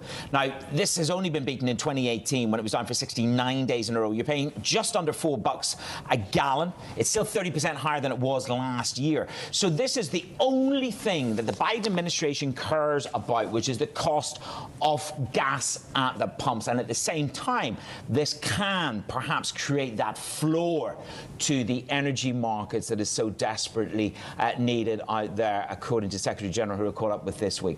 So that is the perils of the pound and the pump prices. A lot of alliteration. Well, shares in Stockland, diversified Australian property group, are down this morning. That's after the company reported earnings and it gave us latest outlook. So let's get to Heidi Stroud. She's in Sydney, down under. Heidi, good to have you with us this morning. And you've got the CEO side by side with you. Good afternoon. Manas Youssef, thanks for having me. And yes, we are here in Sydney with Stockland's CEO to talk through what was ultimately a pretty resilient set of results. And I know everyone wants to talk about the guidance and the outlook, right? Particularly as we do have the slowing, certainly residential property market in Australia. Yeah, it was a strong result for FY22. Our funds from operations went up 8%, and both our businesses, which is the residential business, commercial property, performed strongly. And as we've guided the market today, we set up well for FY23. The strategy we put in place a few months ago is starting to take shape, and we've got new growth engines in logistics and land lease communities starting to provide new earnings drivers as we've divested our retirement living business. There's been estimates close to 20% in terms of a price revision across some major cities. Is it going to be a hard landing? What we're seeing at the moment is volumes moderating in the land subdivision market. We haven't really seen price correcting at this stage. You've got to remember we're coming into this cyclical slowdown with 20 to 30% price rises across the eastern seaboard. That's what we experienced in our backlog. But with moderating prices on the back of interest rate rises, we do anticipate pricing in the land subdivision market will moderate through the cycle. What about commercial and leasing? Because obviously this is a period where we've come out of lockdowns, come out somewhat of work from home. Has it played out the way that you anticipated? I think it's still playing out. We haven't found equilibrium yet. The cities are still not up to capacity. Working from home, hybrid working, those patterns are still settling. Our portfolio is very much a development portfolio, so we have 3 or 4 key projects where we are looking to bring new age, brand new, sustainable workplaces to the market over the next few years, and we're definitely seeing a flight to quality where corporates are making new leasing decisions. There is a preference to higher quality, more sustainable buildings, and that's a thematic that's likely to continue to play out over the next few years. What about retail? Because there's a lot of storm clouds over the resilience of the consumer, of the household, but also of businesses, given the high inflationary environment and the high rates environment. Yeah, retail actually, since COVID lockdowns ended, say about 6 to 8 months ago, we're seeing very strong retail sales growth. We've had about 8 to 10% growth coming through even now. And that's, there's quite a bit of pent-up demand because our consumers have been locked up and now they're out spending the savings that they have. We do anticipate, though, with rising, inflation, cost of finance, that discretionary spending will start to moderate potentially later this year into next year. But our portfolio is very much based on essentials, everyday basic needs, which does provide a much better inflation hedge. And that's what we're seeing in our portfolio at the moment. Talk to me about costs then as well, because that's obviously been playing out at the periphery. Some of the smaller developers have seen some strife because of cost, because of supply chain. How does that play out for your business, and have you visibly seen that impact? Yeah, we've seen cost increases in our business as well. To give you some stats, in civil construction, which is where most of our cost exposure is, we've seen about 15% price rises over the last 12 months. New building homes, anywhere up to 20% rises. But you've got to remember, in our business, we've seen 20 to 30% revenue growth. So we've been able to absorb the cost rises that have come in and still report healthy margins in our residential business at 18%. And we're guiding to that, again, around an 18% margin in FY23 because we're carrying strong embedded revenue. But with the demand starting to moderate, we do think production will start to catch up because a lot of our projects have elongated with wet weather and supply chain constraints. We do anticipate that to ease and the rate of cost rises start to moderate later this year into next year. Your pro forma leverage is at about 18%. You obviously freed up a lot of capital with the sales of the retirement business. What's your priority for deploying those funds? Yeah, we are in a very strong capital position, below our target gearing range at 18%. We have a fantastic development pipeline. The two growth engines of logistics and land lease communities have good tailwinds. So we're investing in that pipeline at the moment. So that's where we're redeploying. And we also are anticipating some good buying opportunities emerging in the next 12 to 24 months. So we want capacity for that. And of course, in this more uncertain economic climate, to have a conservative balance sheet is where we'd like to be as well. There's uncertainty when it comes to the actual climate as well, and you spoke about the downtime that you had to have over the course of the previous year in terms of weather impact and climate impact. You've been looking at some of these ESG projects in Europe. What's the way ahead? How much risk are you kind of assigning to climate and weather-related disruption going forward? Yeah, clearly, not just here in Australia, around the world, we're seeing climate-related weather impacts. Last year, La Nina caused 40% of our Queensland working days in our projects were lost. Normally, you'd be budgeting for a 10 to 15% impact on working days, so 2 to 3 times as much.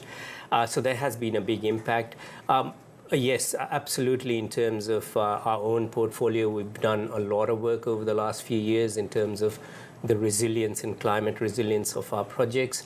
Interestingly, through the heavy rain we had up in Queensland particularly, our projects performed very well because we have been putting extra engineering in terms of the floodwaters when they come to make sure the roads, access points, and our customers' homes are protected. And we saw our communities show some resilience there because even though there was floodwaters, our customers were able to access their home and use the roads. So that is going into design, and that's something that all developers should be thinking about going forward. Yeah, big risk to consider. Taryn, always great to chat with you. Taryn Gupta, CEO, Managing Director of Stockland, here with me in Sydney. Yusuf. Thank you very much, Heidi. Fantastic conversation there. Stockland stocks intraday off by about 2% as we speak in a broadly negative market. Heidi Stroud-Watts there in Sydney. Much more to come. This is Bloomberg.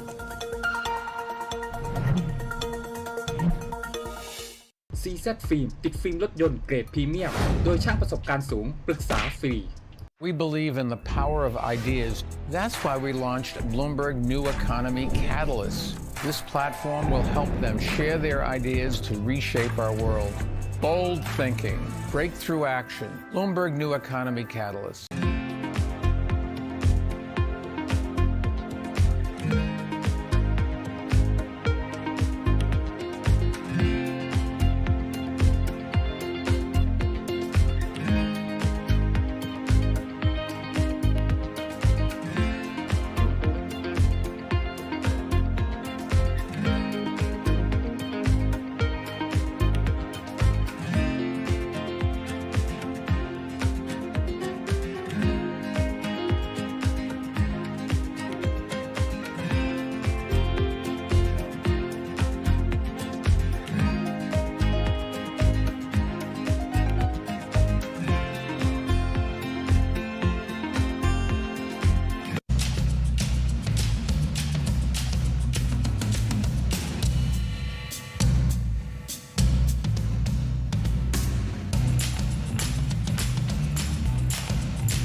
However you get your news. This is Bloomberg Daybreak with Lee. On Bloomberg Radio. Welcome to Daybreak Australia. This is Bloomberg Technology. This is Bloomberg Green. On TV, radio, and the web, this is Bloomberg.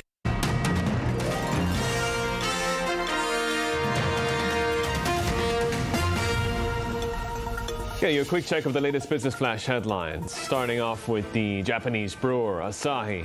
Basically, the company says it plans to maintain profitability in the next fiscal year by cutting costs and raising prices in line with inflationary trends. The company already announced its first price increase in 14 years on its super dry beer and other beverages. Asahi's CEO told us he's confident beer sales will hold up despite an economic downturn. We believe that we can maintain the same level of profit as planned since we have implemented cost reduction measures. We would like to maintain our profit growth trend by further streamlining costs and implementing other measures. Starbucks COO John Culver will leave the company at the end of the year. This as the coffee chain undergoes a broader leadership overhaul. Starbucks will eliminate the COO role, with the day-to-day business operations now reporting to the Chief Executive Officer, Howard Schultz. Returned to Starbucks as the interim CEO earlier this year, as the company seeks to name a permanent one in the coming months. Insider reports Amazon will stop offering COVID-specific leave for operations employees and return to its standard sick leave policy as well. Starting on August 19th, the company will also end contact tracing and site-wide notifications about positive cases in most warehouses. Amazon is the largest employer in the tech world with more than 1.5 million full and part-time workers. That is your Bloomberg Business Flash. Let's get back to this part of the world, because the IMF says that Saudi Arabia should resume letting domestic energy prices rise as part of efforts to reduce consumption and hit emissions reduction targets. Now, the advice comes as governments around the world take steps to actually contain inflation caused by higher fuel prices and grain shortages. Let's head out to Tariq Fadlallah. He's the Managing Director and Middle East CEO for Nomura Asset Management. Tariq, I mean, the IMF has these axioms that they follow, including fixed exchange rates, bad. Subsidies, bad. But in this case, the fuel price cap in Saudi Arabia probably prevented inflation from getting unanchored.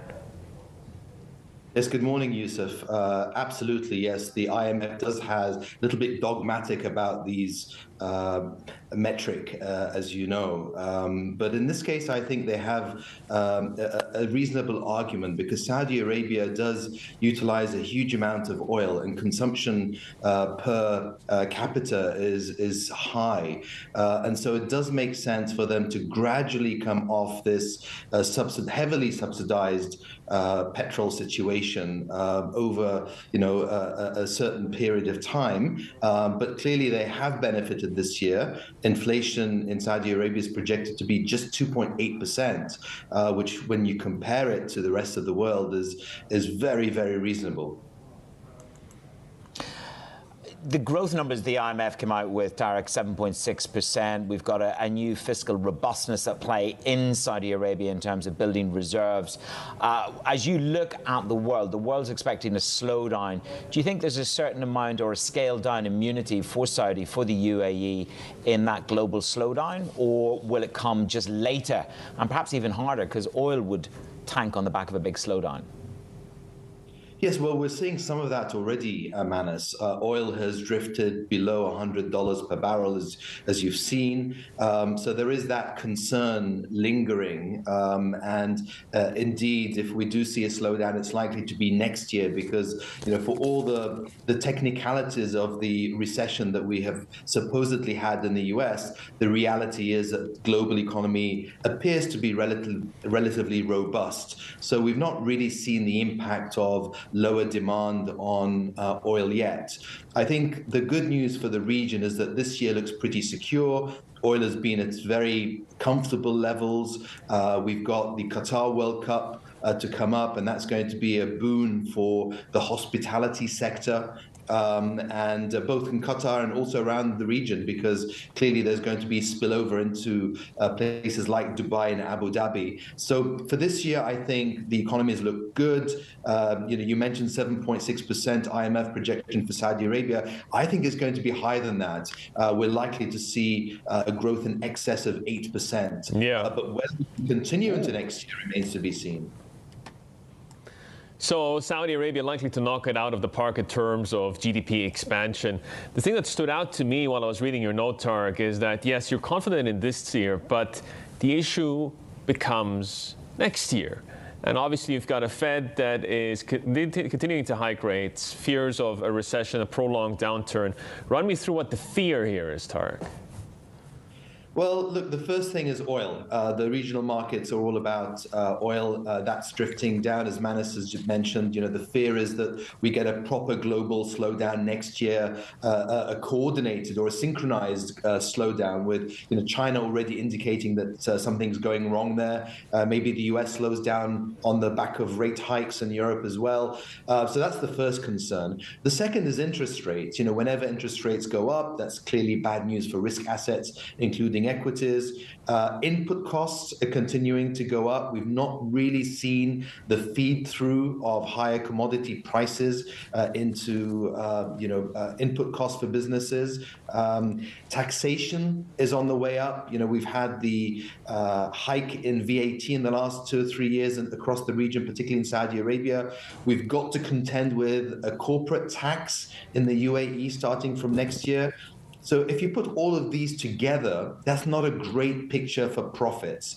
And stock markets, as you know, are forward-looking, and those are the kind of headwinds that they'll be focused on. Tariq, let's just pick up on one of those lines that you mentioned there on corporate tax here in the UAE, and there was a great flurry of headlines. I'm sure you were in talking about it with Yusuf and myself at one juncture. Is it going to be so destructive to the profit outlook? I mean, it's a transfer, or they're guiding us. They're saying, look, it's around 9% of a corporate tax rate relative to the fees that you used to pay. So it's they say a balancing act. Would you disagree with that? And is there a more material change to come in terms of the net income post-tax in the UAE? Yes, well, we've heard about 9% tax, Manus. We've not heard so much about the reduction in fees, and that's what's concerning a lot of companies. So, net, unless something is announced in the next few months, it looks as though companies will be paying out more next year than they did on previous years. And that's got to impact them in some way. It means potentially hiring less people, investing less in capital expenditure. It's definitely going to have some impact. So let's wait to see. But at this point, it does look as though this is fiscal tightening of some sort. Tariq, thank you very much. We'll keep an eye on the fiscal screws as they turn. Tariq Fadlallah, Managing Director for Middle East, CEO of Nomura Asset Management. Plenty more ahead on this Friday edition of Daybreak Middle East. This is Bloomberg. ไม้สังเคราะห์ SCG ล็อกสีสวยทนจากทุกสภาพแวดล้อมที่มีเทคโนโลยี Color Lock Plus We believe in the power of ideas. That's why we launched Bloomberg New Economy Catalyst. This platform will help them share their ideas to reshape our world. Bold thinking, breakthrough action. Bloomberg New Economy Catalyst.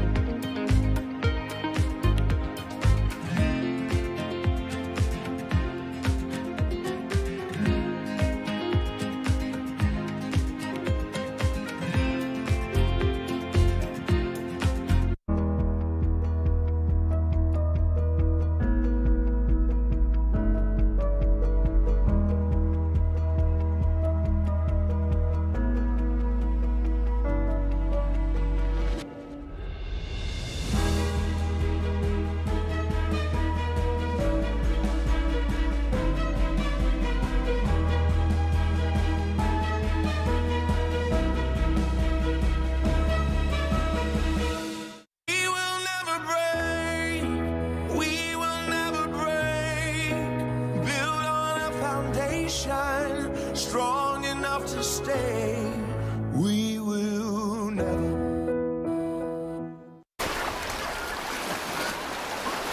Ken Griffin is moving both Citadel and Citadel Securities to Miami. The scoop was broken by Bloomberg's Amanda Gordon.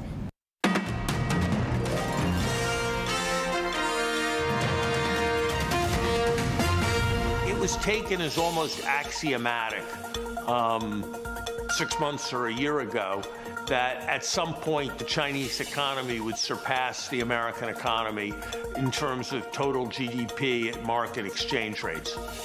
That's now much less clear. What a great word, axiomatic. The former Treasury Secretary, US Treasury Secretary Larry Summers there on the health of the Chinese economy, who will beat the US. To Indonesia, they're preparing for the G20 summit in Bali in November, and the president there, Joko Widodo, has confirmed to us that both Xi Jinping and Vladimir Putin will both planning to attend. Now, that's despite the calls to cancel Russia's invitation over the war in Ukraine. Joko spoke to our editor-in-chief, John Bickerthwaite. Rivalitas antara negara-negara besar memang. The rivalry of the big countries is indeed worrying. What we want is for this region to be stable, peaceful, so that we can build economic growth. And I think not only Indonesia, Asian countries also want the same thing. Damai sehingga kita bisa membangun pertumbuhan ekonomi. But this visit did not help stability. Ya, yang kita inginkan memang. What we really want is stability. What we want is peace in the region. There is a concern that if there is a conflict in Taiwan, it would spill over into the South China Sea, where you have territory that China contests, and there are territorial claims there. Is Indonesia ready to defend itself or defend its land and waters in that case? Are you ready for that conflict militarily if it happens? Ya, sekali lagi kita menginginkan kawasan ini damai. We do want the region to be peaceful. It shouldn't come to the point that tensions rise until it affects economic growth, and then later on affects the well-being of our people. Kesejahteraan rakyat kita. Sehingga penting sekali. In my opinion, it is very important that there is a space for dialogue between leaders, especially leaders of big countries. The global situation is extremely difficult, and there shouldn't be further unnecessary issues. We are going through a food crisis and an energy crisis that hasn't been resolved. The pandemic still exists in some countries. I know that you have invited President Xi Jinping to come to the G20. Has he said he will come here in November? Yeah. Xi Jinping will come. And President Putin? President Putin has also told me he will come. American investment in Indonesia over the past 5 years is $9 billion. China has invested $40 billion. You know, you look around here, we have a Chinese car factory around the corner. China is buying up a lot of the refineries that make precious metals. Part of the population is Chinese. America at the moment is losing the battle for hearts and minds in Indonesia, but also in Southeast Asia. Do you think that is fair? Ya, itu mungkin pendekatannya yang memang harus diperbaharui. Indonesia wants to be friends with everyone, with any country. We don't have problems with any country. Each country will have their own approach. Each leader has their own style and approach to bring in investment, so there shouldn't be a problem. But now, what's needed by Indonesia is investment, technology. That will change our society. From a country that exports nickel, which is Indonesia, and there the conversation with the Indonesian president, I take you to another part of the commodities market, and that is natural gas. Front and center for me as we count down to the European Open. This was the close as of late yesterday. The thinking here is that you're basically looking at more and more shortages, and the fuel is becoming too costly for industrial use and power generation as well. The prices are 11 times higher than where they usually are for this time of year. We've lost a lot of the zinc and aluminum capacity because of the higher prices, and there is potentially more to go. We're even higher than we were at the beginning of the war with Ukraine. And that may well impact the equity story. Let me show you the stock 600. Even though you've had the best summer on record in US equities and the S&P, etc., European stocks, according to the Bloomberg survey, will end 8% lower than here, the worst annual performance since 2018. And you've got Goldman Sachs and Bank of America and JP Morgan cutting their year-end forecast. So the energy crisis has the potential to upend the growth stroke recession narrative in Europe. ไม้สังเคราะห์ SCG ล็อกสีสวยทนจากทุกสภาพแวดล้อมที่มีเทคโนโลยี Color Lock Plus. At Bloomberg, we believe in the power of ideas. That's why we launched Bloomberg New Economy Catalyst. It's a community of global leaders and innovators who are blazing new trails to transform business and government. This platform will help them share their ideas with the world and provide access to the resources they need to bring them to life. Bold thinking, breakthrough action. Bloomberg New Economy Catalyst.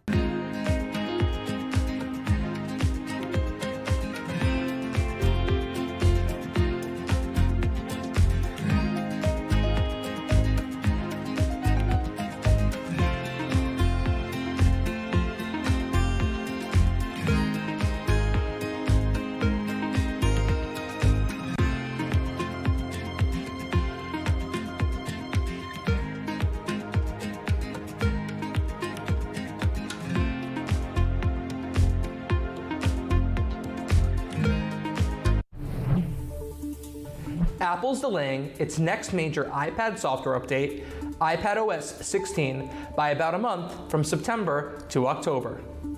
Apple made the decision for a number of reasons, including a still buggy Stage Manager multitasking interface and in order to link the launch closer to the more similar macOS Ventura.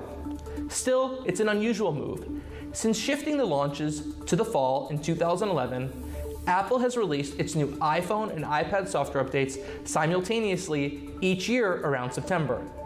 By staggering the releases, users may find some issues around compatibility with cross-device features like retracting and editing messages in iMessage, the new shared iCloud photo library, and the new feature for transferring FaceTime calls between iPhones and iPads. It will also make it a bit harder for developers to launch apps that run on both the iPad and iPhone that require new APIs and features found across iPadOS 16 and iOS 16. Regardless, it was still, of course, the right move. Stage Manager on iPadOS 16 is still quite buggy, I don't find it particularly intuitive, and it's not compatible with most iPads and many third-party apps on the App Store. The feature clearly needs some more polish. And complaints from consumers about Stage Manager will now no longer probably overshadow the earlier launch of the iPhone 14. Why do the biggest names in business choose Bloomberg? That is a great question. It's a great question. It's a great question. Great question. Great question. Great question. Great question. That's going to be the best question I get all night. I'm glad you asked that. Bloomberg Television. Top experts. Great questions.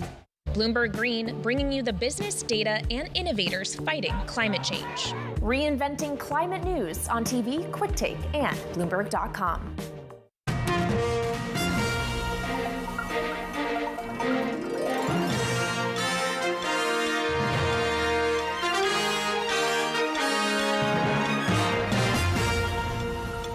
This is Bloomberg Daybreak Europe. I'm Danny Berger in London alongside Manish Krani in Dubai, and these are the stories that set your agenda.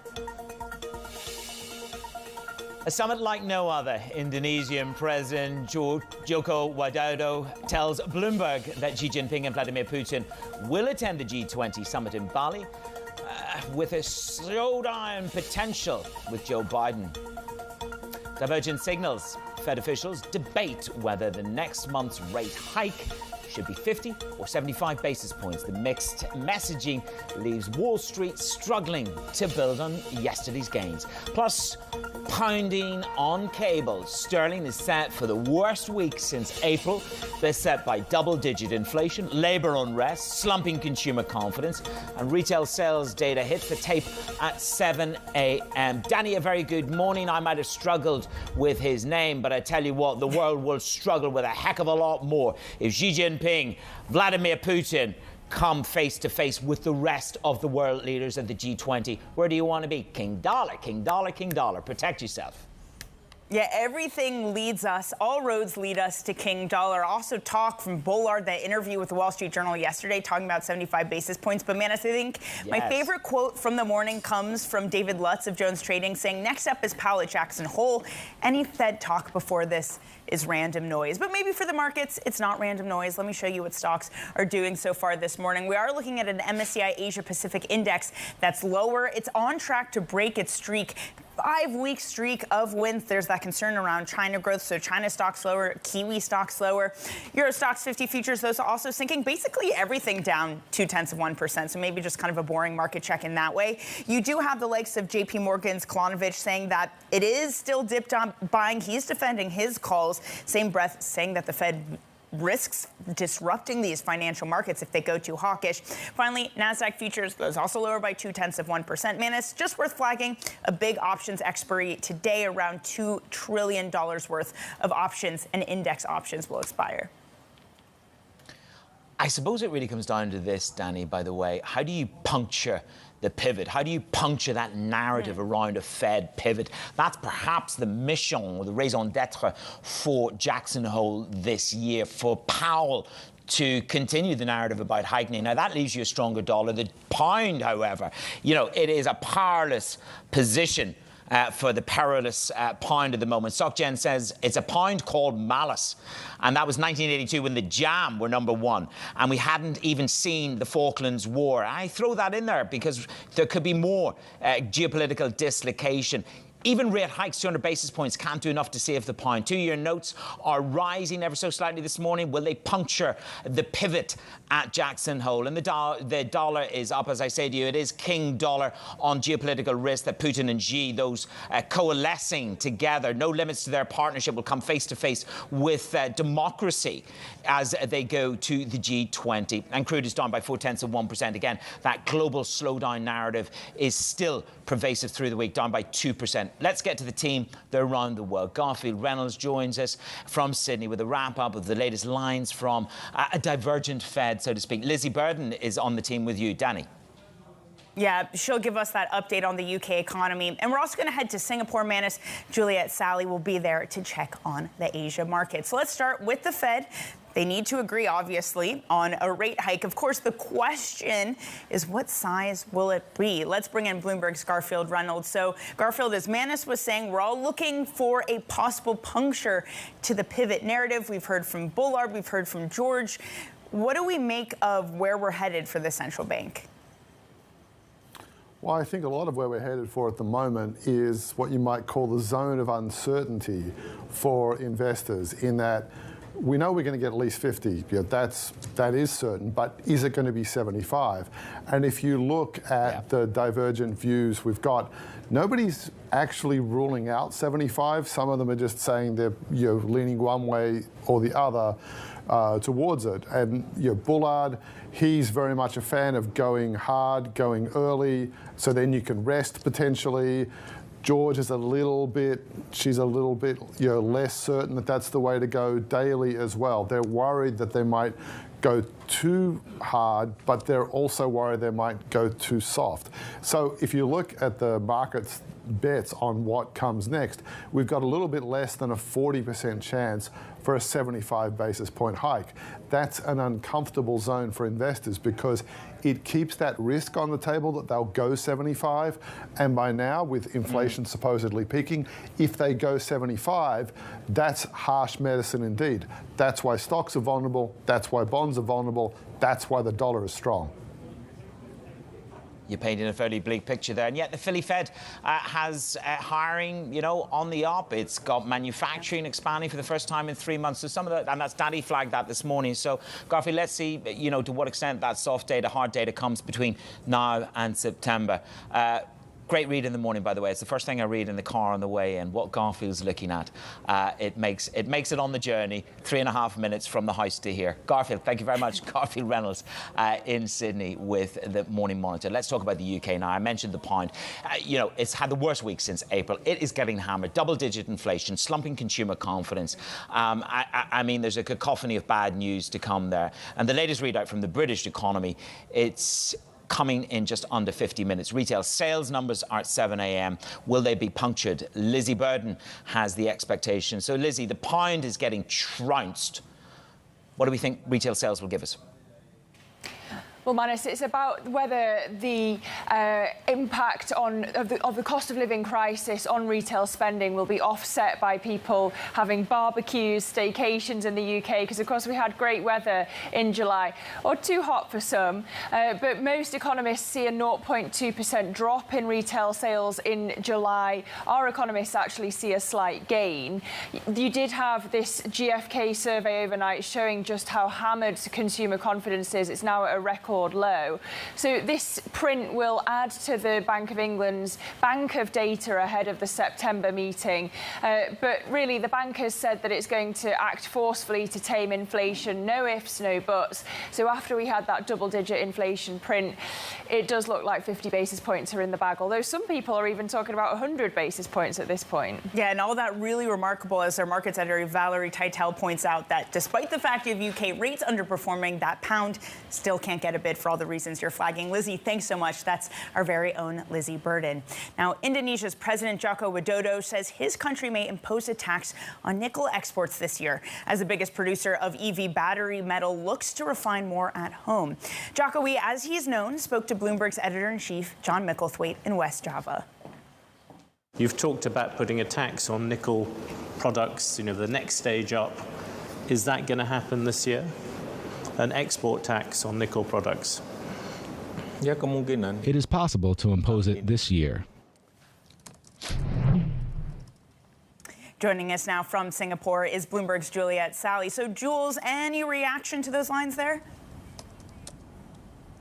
Yeah, absolutely, Danny. But as you and Manna said, what we really saw the biggest reaction to also was those comments by Joko Widodo that you could see President Xi and Putin both at the G20 in Bali later this year. Where do you want to be if you're going to see a showdown between those two and President Biden? Obviously in safety, and we have been seeing a big rally coming through in the dollar, which is near a one-month high and on track for a gain of around 2% on the week. Of course, traders trying to position ahead as what too we can hear from Jackson Hole next week too. Now, when we flip the board, of course, that posing of the nickel tax is weighing very much on the rupiah. That is also a dollar strength story. But if you are going to have this export tax, then what does that mean for the world's biggest exporter of this important material? Well, the rupiah could weaken to around 15,000 to the dollar. We are, though, as you would expect, seeing a big pickup in those nickel players across the region, the likes of Vale, Indonesia, also Independence Group in Australia. But more broadly, it is a downbeat day across Asia. We've still got a lot of concerns about China. We're looking ahead to whether or not the banks are going to follow suit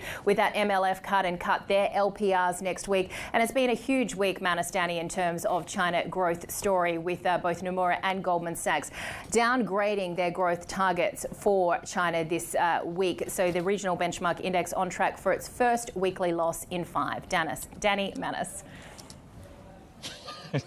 Jill, thank you very much. That's a whole new moniker for us, Dennis. Okay, right. I like it, actually. We'll take we like it. We like Friday. It. We'll take anything. Juliet, it is Friday. It's been a long week, to be fair, and you've had a lot of broker notes, Jules. A lot. Juliet Sally there, rounding off a tough week at our Singapore headquarters in Singapore. So, more on that interview with Indonesia's Joko Widodo a little bit later in the show. Let's take a look at some of the key things that markets are going to be set up for the day. In just under an hour's time, as Lizzie was saying, we're going to hear from the UK, the retail sales. How will consumer spending hold up? Will it be the last hurrah? Is there more pressure and an unrelenting squeeze on real incomes? We'll get the public sector net borrowing numbers as well. Then at 2 p.m, Richmond Fed President Thomas Barkin is scheduled to speak at an event in Maryland, Danny. Yeah, and then finally, 3 p.m. UK time, we're going to have Deere reporting third quarter earnings. Of course, investors really eager to see how the world's largest agricultural machinery maker has been managing rising costs, as many companies have. That goes from inflation to ongoing global supply chain problems. Well, Manis, coming up on the show, Fed officials offered divergent signals, as we've been talking about, over the size of the next rate hike. We're going to discuss how the market is interpreting those comments. Plus, we have the Indonesian president interview confirming both Xi Jinping and Vladimir Putin plan to attend the G20 summit in Bali in November. We bring you the interview with our editor-in-chief, John Micklethwaite, on the show. This is Bloomberg.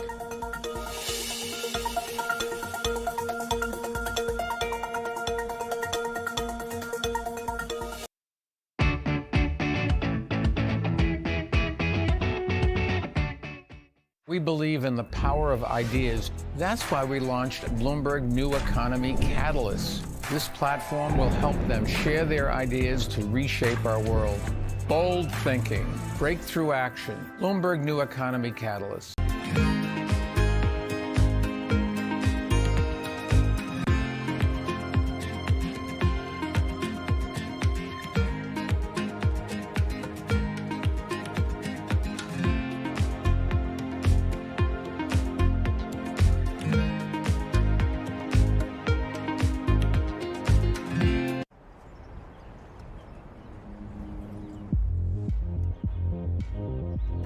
An epic saying in Italy when it comes to family generations that the first generation creates, the second generation expands, and the third generation destroys. And that's almost what happened in the Gucci story. So hate and love together. Now I would have a much more experience about those who says I love you and then destroy you. The Gucci family was the strength, but also the weakness of the label. The situation became dire with Gucci's finances. They were not able to pay salaries. They were not able to pay suppliers. Gucci's really teetering on the brink at this stage.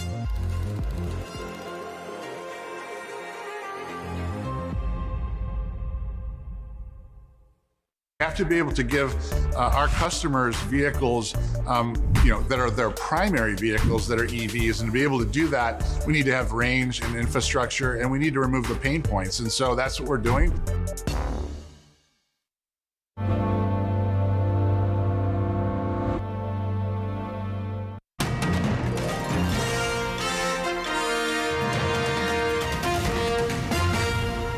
They confirmed what I suspected, which was that the Fed doesn't know where it is, that the world is very ambiguous at this point, and minutes of a meeting are a very poor way to convey a collective message.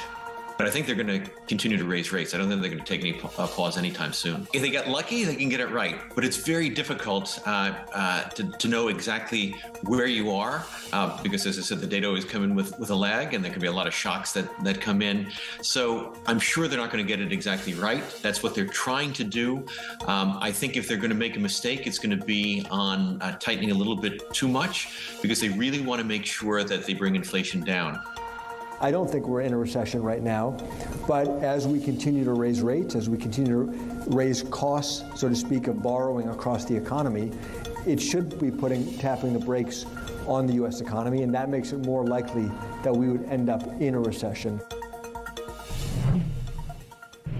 Neil Kashkari, Larry Summers, Randy Krosner, all speaking about the direction of Fed policy in the next few months. Joining Danny and myself is Anne-Catherine Peterson, Senior Investment Strategist at BlackRock Investment Institute. Anne-Catherine, always great to get your take. There is this debate, Bullard pushing the 75 basis point narrative. I like what you say, which is the Federal Reserve still is not acknowledging that quickly getting inflation all the way down to target would smash growth and jobs. Target is 2%. What do they have to do?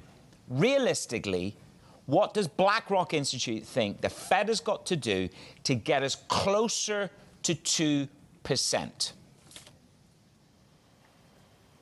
Yeah, well, good morning, Manus, and thanks for this great question. I think it is key to markets right now. One of the key questions right now is how far this rally in equities can extend. And this is closely linked to what you just said, namely whether we will see peak Fed hawkishness. And as for the Fed for the time being still seems to be looking through the lens of an overheating late cycle environment. However, we live in a very different world. We live in a world which is shaped by production constraints.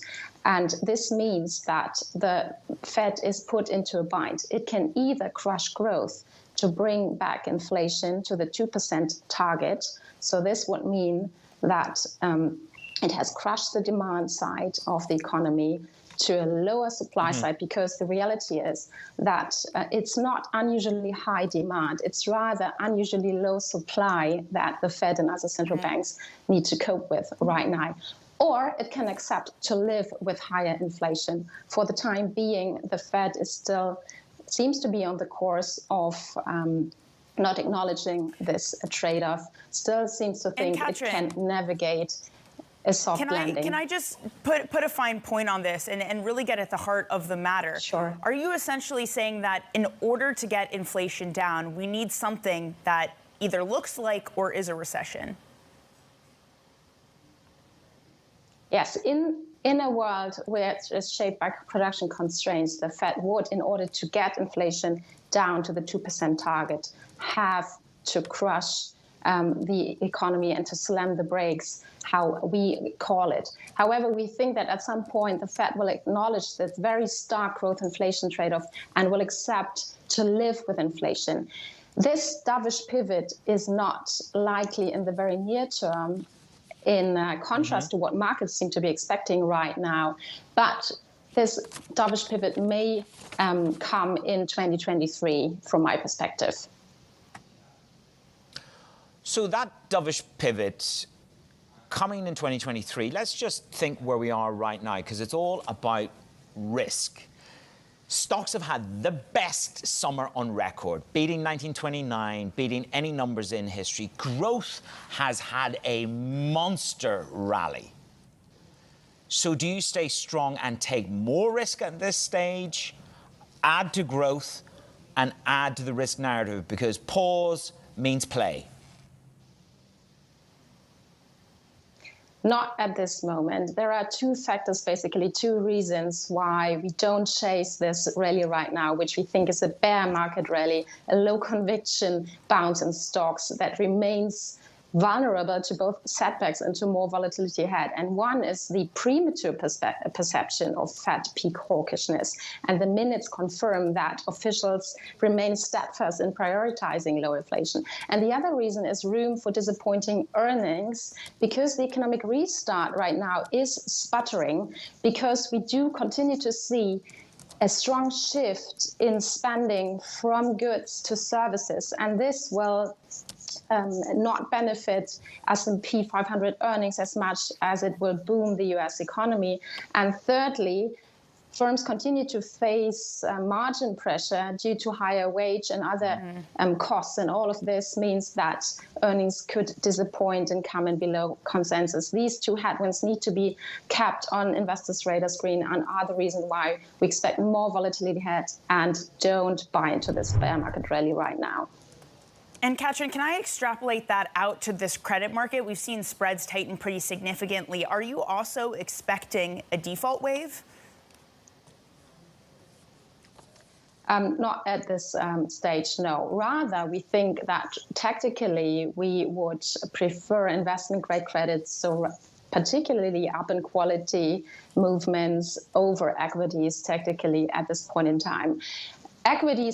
Credits are set to weather any kind of economic downturn better than equities in our view. All right, Anne Katrin, thanks so much for joining us this morning. Great to get your thoughts. Anne Katrin Peterson, Senior Investment Strategist at the BlackRock Investment Institute. Coming up, Indonesia's President Joko Widodo confirms that both Xi Jinping and Vladimir Putin are planning to attend the G20 summit in Bali this November. More from Jokowi's interview with our editor-in-chief, John Micklethwaite, next. This is Bloomberg.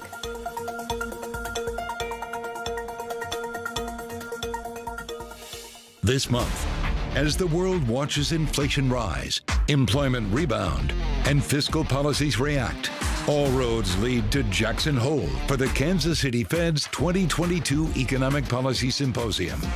Bloomberg's all-star team is live as policymakers and financial insiders discuss the economic issues and solutions that keep the world's money moving. Coverage starts August 25th on Bloomberg Television and Radio. ไม้สังเคราะห์ SCG ล็อกสีสวยทนจากทุกสภาพแวดล้อมที่มีเทคโนโลยี Color Lock Plus. You will put a woman on Mars. You will bring forth global cooling. You will be the first chief crypto officer. Because when you subscribe to Bloomberg, you won't just get news. You'll get insight into limitless possibilities, knowledge, and inspiration to feed your ambition. So before you invent, pioneer, disrupt, before you change the world, Bloomberg.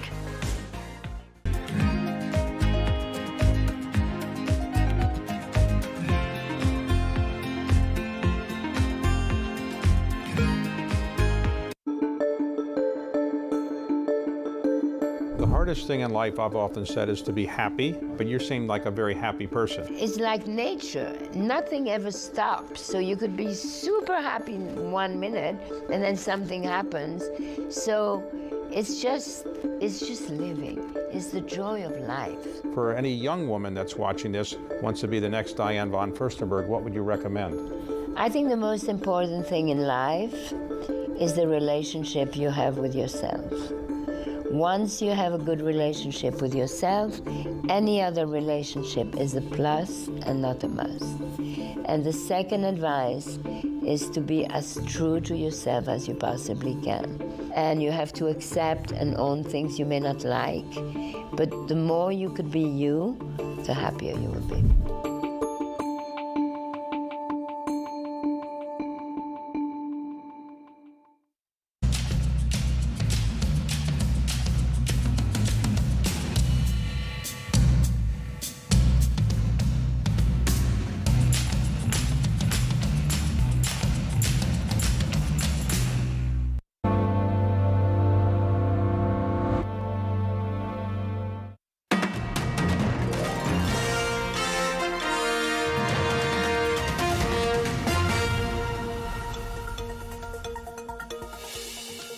It's Bloomberg Daybreak Europe. I'm Manus Cranny in Dubai. Danny Berger alongside me at London HQ.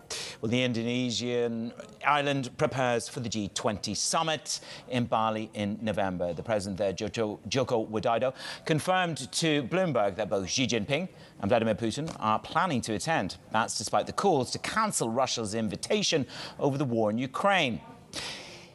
He spoke to Bloomberg's editor-in-chief, John Micklethwaite. Rivalitas antara negara-negara besar memang. The rivalry of the big countries is indeed worrying.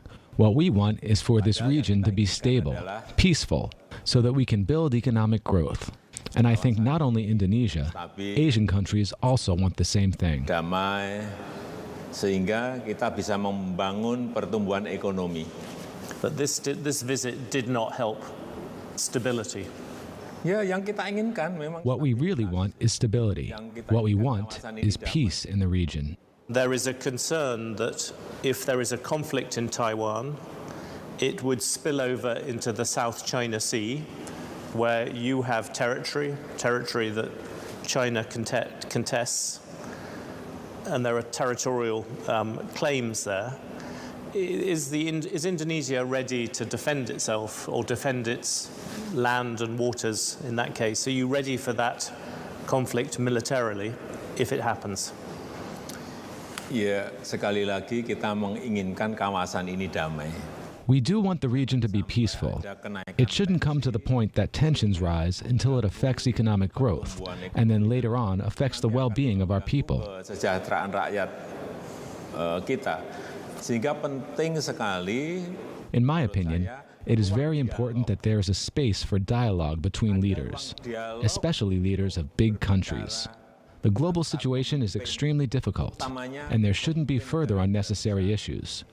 We are going through a food crisis and an energy crisis that hasn't been resolved.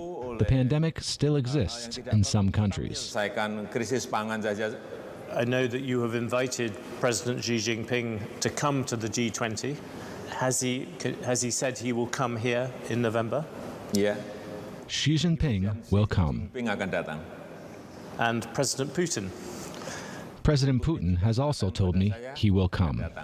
American investment in Indonesia over the past 5 years is $9 billion. China has invested $40 billion. You look around here, we have a Chinese car factory around the corner. China is buying up a lot of the refineries that make precious metals. Part of the population is Chinese. America at the moment is losing the battle for hearts and minds in Indonesia, but also in Southeast Asia. Do you think that is fair? Ya, itu mungkin pendekatannya yang memang harus diperbaharui. Indonesia wants to be friends with everyone, with any country. We don't have problems with any country. Each country will have their own approach. Each leader has their own style and approach to bring in investment, so there shouldn't be a problem. But now, what's needed by Indonesia is investment, technology. That will change our society. The Indonesian president there, Joko Widodo, speaking to Bloomberg's John Micklethwaite. And Manus, be it geopolitical tensions, be it expectations for not a Fed pivot, it continues to be all roads leading to King Dollar. It's just 1% away from its July high. Yeah, I mean, we all became obsessed this morning on this call that it was that one line about Putin and Xi, which is what drove the dollar. Yes, fair enough, you want to be in the dollar on a risk protection scenario. I put it to you, that is actually the Bullard narrative, which is shifting the dollar and the rate differential between the dollar and the euro. Call me old-fashioned. It's the widest in 2 years. So I put it to you that it's not just risk, but it is also rates narrative moving dollar today. That's fair enough, because many folks had been calling for peak dollar if we were going to see a Fed pivot, not quite playing out in the markets that way. Well, coming up, Manus, we're going to talk about chips from boom to bust. It's a scramble to find them, but now it's turning into a slump. More on that next. This is Bloomberg. ติดฟิล์มรถยนต์ CZ Nano Ceramic กันร้อนสูง 84% ประกัน 8 ปี At Bloomberg, we believe in the power of ideas.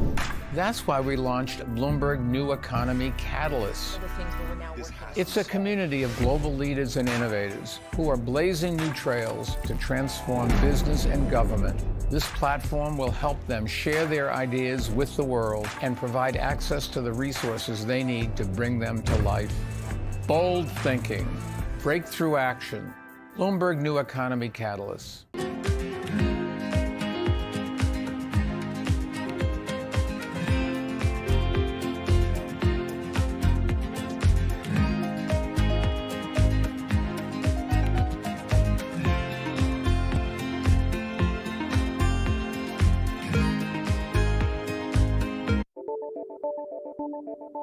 What do you think of when you think of a battery?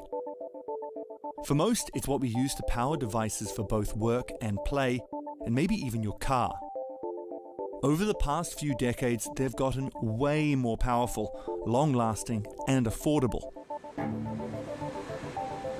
But all of this is just a prologue to what the next batteries are going to do.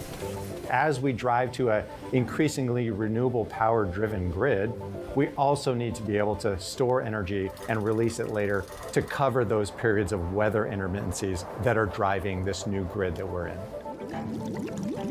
It's a multi-trillion-dollar opportunity, and it's imperative that we figure out the solution here.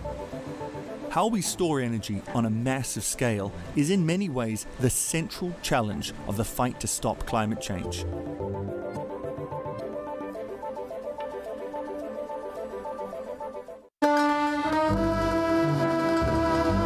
What is your base case for Italy in terms of what happens politically and then what the economic fallout is?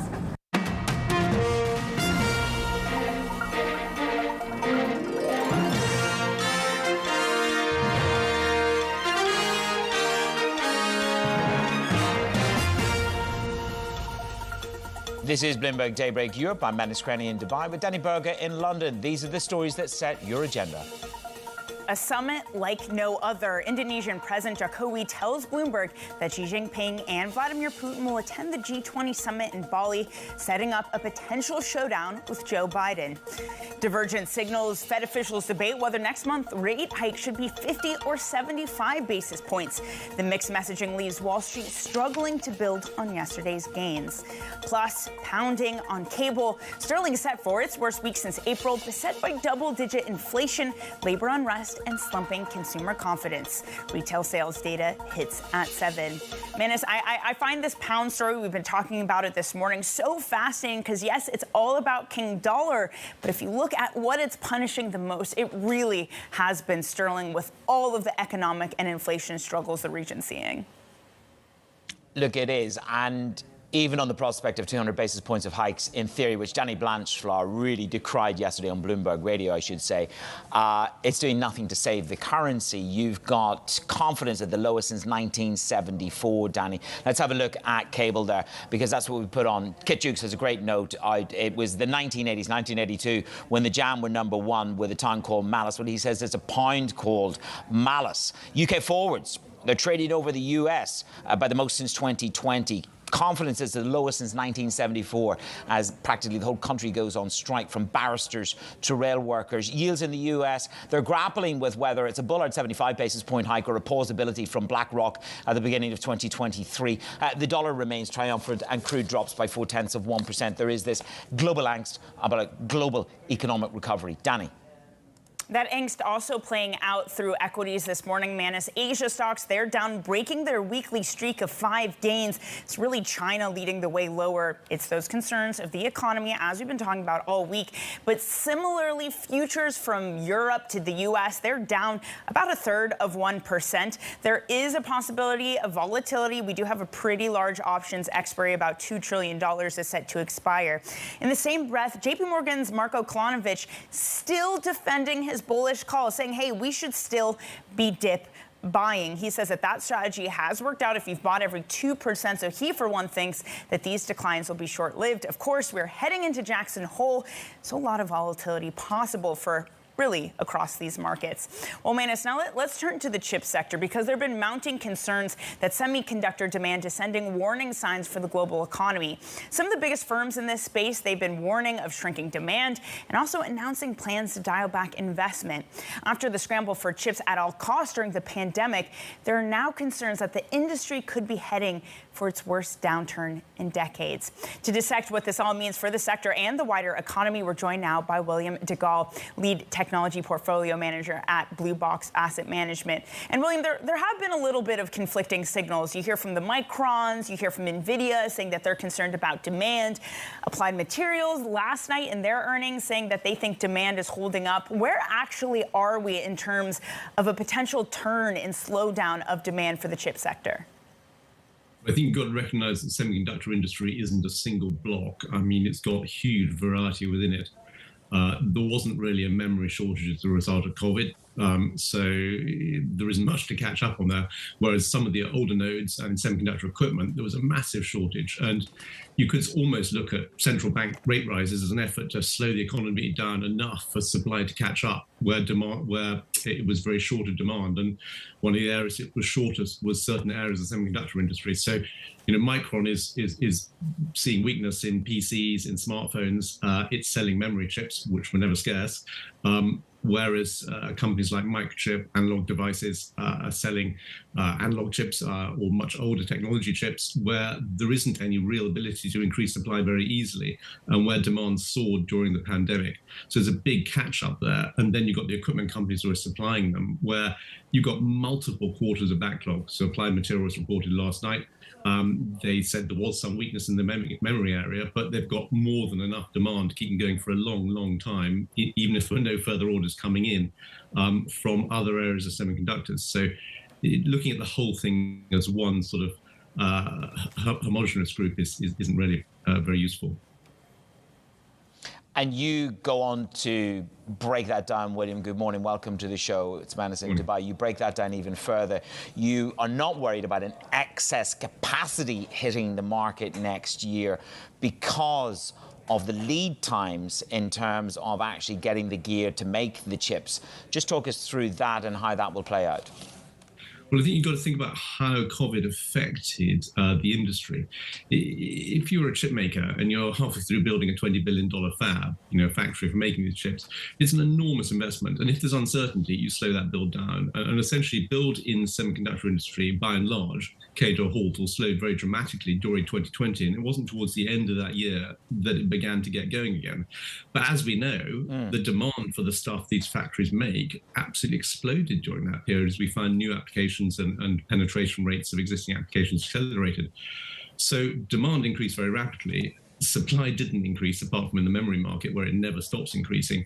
With the result, you got the most enormous shortage as we sort of came out of COVID. And at that point, everyone started building again. But it takes, 2 to 3 years to build a fab from scratch. And if you're going to build in a new location, which is what Western governments are trying to incentivize the chip makers to do, it takes even longer because you need to put all the infrastructure in place first. So accelerated build plans 18 months ago do not result in capacity today. They result in capacity in a year's time or more.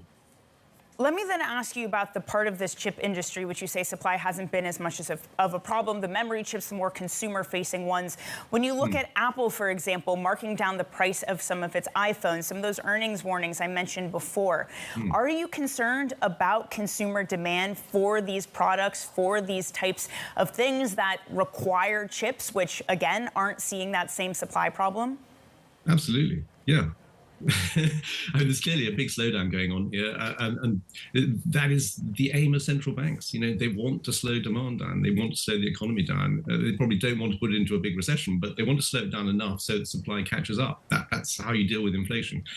So there will be cuts in demand. Demand will fall. It clearly is falling. But as an investor, you just got to avoid the bits that are most exposed and pick on the bits where you've got the biggest gap between supply and demand. So there's the most to catch up. That's really what William, when it comes to actually investing in this market, if you look at the $52 billion program that the Biden administration has just enacted, great fanfare on the lawns of the White House just a couple of weeks ago, the great and the good turned up. Do I now need to invest around a different narrative, a US to the rest of the world? Is that going to diverge even more aggressively on the back of this $52 billion program? And what are the impact on my portfolio?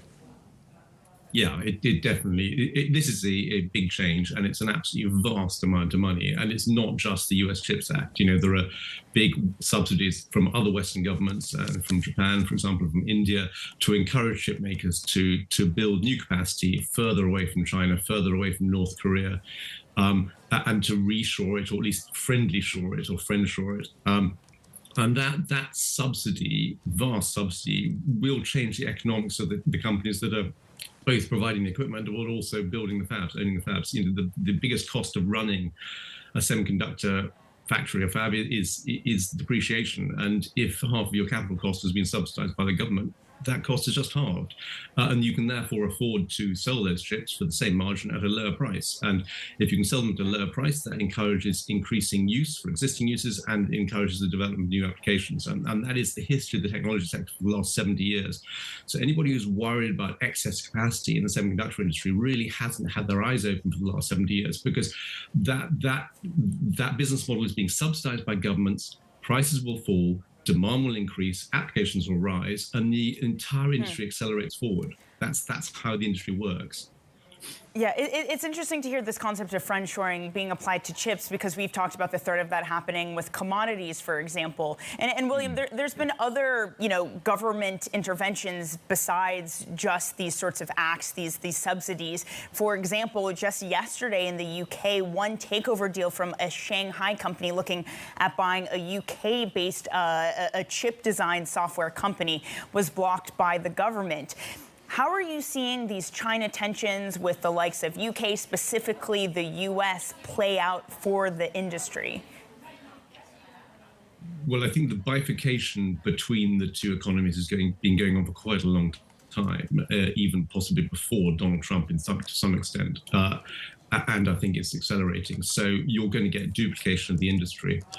That for the global economy is probably inefficient, but for the companies that are providing this equipment, that's very good news. It's double the orders. And China has some huge disadvantage in this. It doesn't have anything approaching a leading edge capacity or capability to manufacture the equipment to make the chips. So it's very good at designing chips. It's very good at making chips if it's got the right equipment, but it can't build the equipment to make them. And that's really the West's key advantage, I think, geopolitically at the moment. And it looks as though that advantage is now being pushed pretty much as hard as it possibly can be. And then you sort of have to really wonder where the Chinese semiconductor industry is going to go, because if they can't get leading edge equipment, they can't build leading edge chips, and they therefore just get left behind where they are today or where they were a couple of years ago. And the West accelerates forward with technology. It's very difficult to see how the Chinese could ever close that gap for silicon. If you were talking about sort of optical quantum computing, that's a different game, but we're not there yet.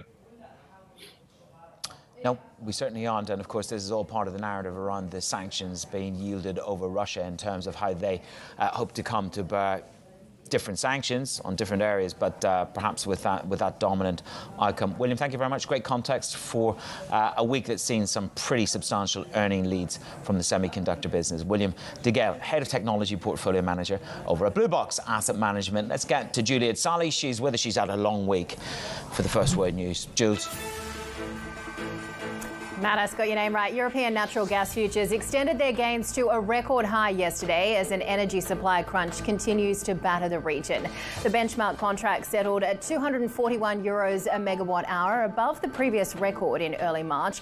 This is weeks after Russia's invasion of Ukraine.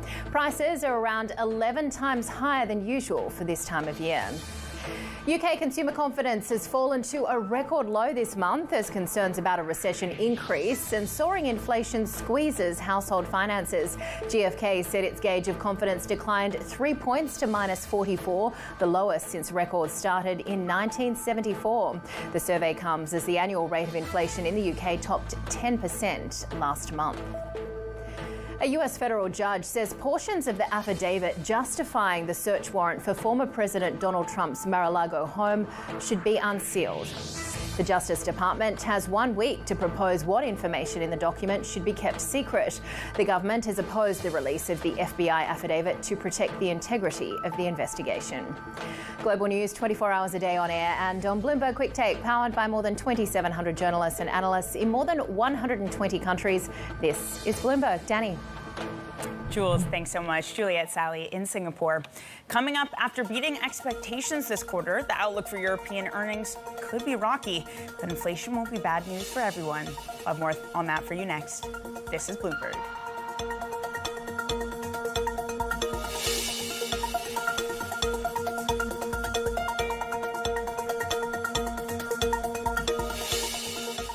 ไม้สังเคราะห์ SCG ล็อกสีสวยทนจากทุกสภาพแวดล้อมที่มีเทคโนโลยี Color Lock Plus We believe in the power of ideas.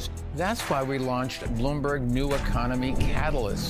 This platform will help them share their ideas to reshape our world. Bold thinking, breakthrough action. Bloomberg New Economy Catalyst.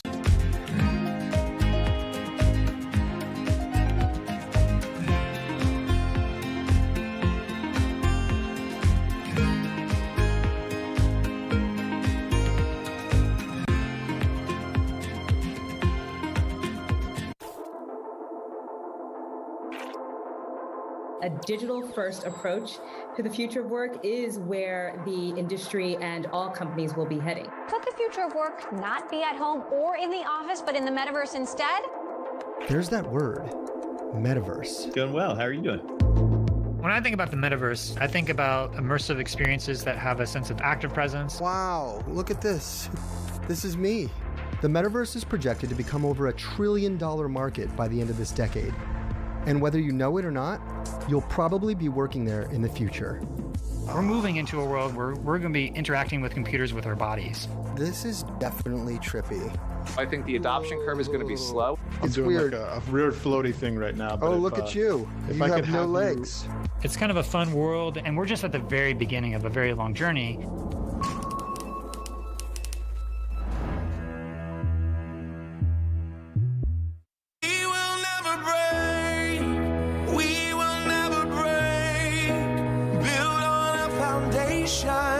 Strong enough to stay, we will never.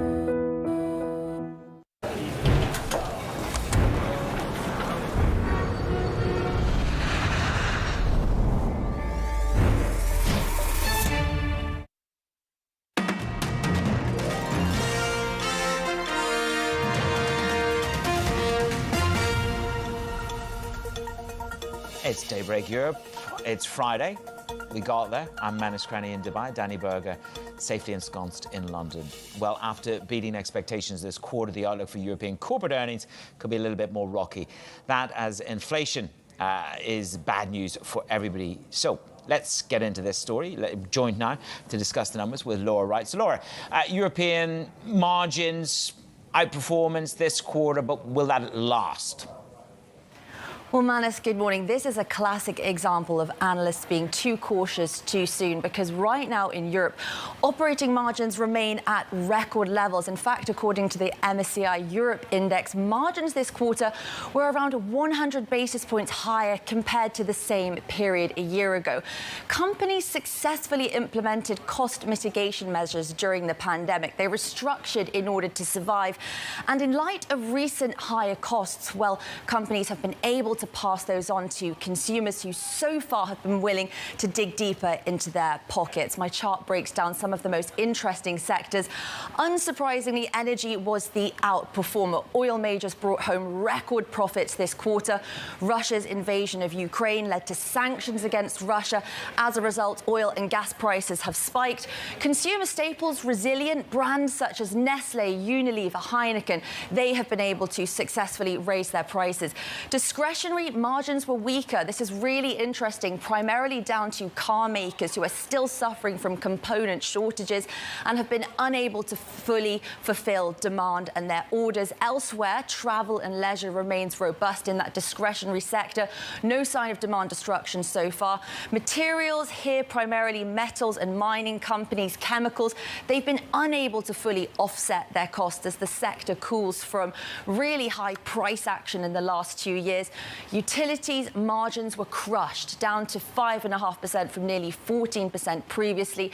We know wholesale gas prices have skyrocketed and are set to remain elevated again because of the war in Ukraine. Well, Laura, to that point, this is second quarter, and now we're seeing the worst of this energy crisis with power prices at record highs. So can Europe keep that profitability in check going forward? Well, the outlook for profitability in Europe is deteriorating, and my chart compares operating margin expectations in 2022 compared to 2023. And this is according to consensus as calculated by Bloomberg Intelligence. It shows the stock 600, and you can see that divergence appearing here. Now, really, the risk is of true demand destruction. If the economy weakens, incomes are constrained, and that is going to make consumer-orientated companies really vulnerable. Add into that elevated inflation. Employees ask for wage increases in order to retain them. Companies have to follow through with this. That adds to that drags on margins further. So who are going to be the winners in this environment of elevated costs, sticky inflation, higher interest rates? Well, that's where the value companies start to look really attractive. And I know you're going to have a chat with Tim Craighood, who I believe is one of the smartest individuals in the Bloomberg building, because according to the Bloomberg Intelligence quarterly scorecard, that is where oil companies as well as metals and mining look attractive because they trade at trough multiples on peak earnings. Laura, thank you very much. Bloomberg's Laura Wright. And let's get to the man himself now, the smartest one in the building. It's Tim Craighead. Tim, no pressure at all. Laura bigging you up there. Look, I do think it's really interesting, this rebound we've seen in the market since, the nadir of last month. It's been led by growth, which really hadn't been the narrative for the past year prior to that. Are we seeing a shift? Is growth back? Yeah, it's an interesting, it's a fascinating item. And our quick answer on this is no.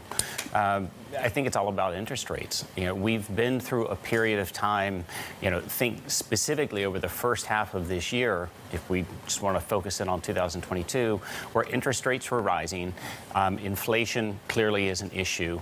And in that environment, growth is going to outperform, value is going to outperform growth. We had a reprieve in that for the past month and a half. The 10-year gilt, the 10-year European bond, has drifted back down from those peak levels at the end of June. And that's shifted the tenor of factor investing back towards growth. We think, our fixed income strategists think, that interest rates are going to, get back towards peak levels again, just given the backdrop of elevated, sustained inflation. That feeds into value, not growth. And interesting, I'm just looking on WARP this morning. Tim, good to see you. Rates peak out in the United States up at around 3.6% in March of next year. So that's shifting a little bit higher, but that looks as if maybe where the peak will be. Look, when you look at the second quarter, surprisingly good. Everybody was like screaming buybacks will be cancelled, an implosion in margins. Yes, it was a bit of a slowdown in retail, took a bit of a blow here and there. But, is it all about rising costs? Do you think the worst of that is past? Well, Manus, it was interesting listening to Laura. She said analysts were generally too cautious going into the second quarter. I'll raise my hand. We were also. It's definitely been a surprise from the standpoint of profitability in the second quarter. We still think that there's a shoe to fall, in short. We're starting to see that drift down in 2023 margins. That's what's important. The 2022 lift that you see in the white line in that chart was largely driven by energy. But if you look at the time series of 2023 expectations, which is that orange line, you see it starting to drift lower. And with that in mind, it is a case of concern about demand, concern about continued elevated costs, and how long can you pass that through? And don't forget, profit margins for Europe are at record levels right now. There's been an awful lot of good news built into those. Not a slowing economy, not sustained inflating prices that will get harder and harder to pass along to customers. Tim, thank you very much. Let's see how the back quarter plays out. Tim Craighead there with Bloomberg Intelligence. Coming up, the pound takes a pounding. It's set for the worst week since April. We look at the very latest health check on the UK economy. Retail sales hit the tape in just under 8 minutes, right here on Bloomberg.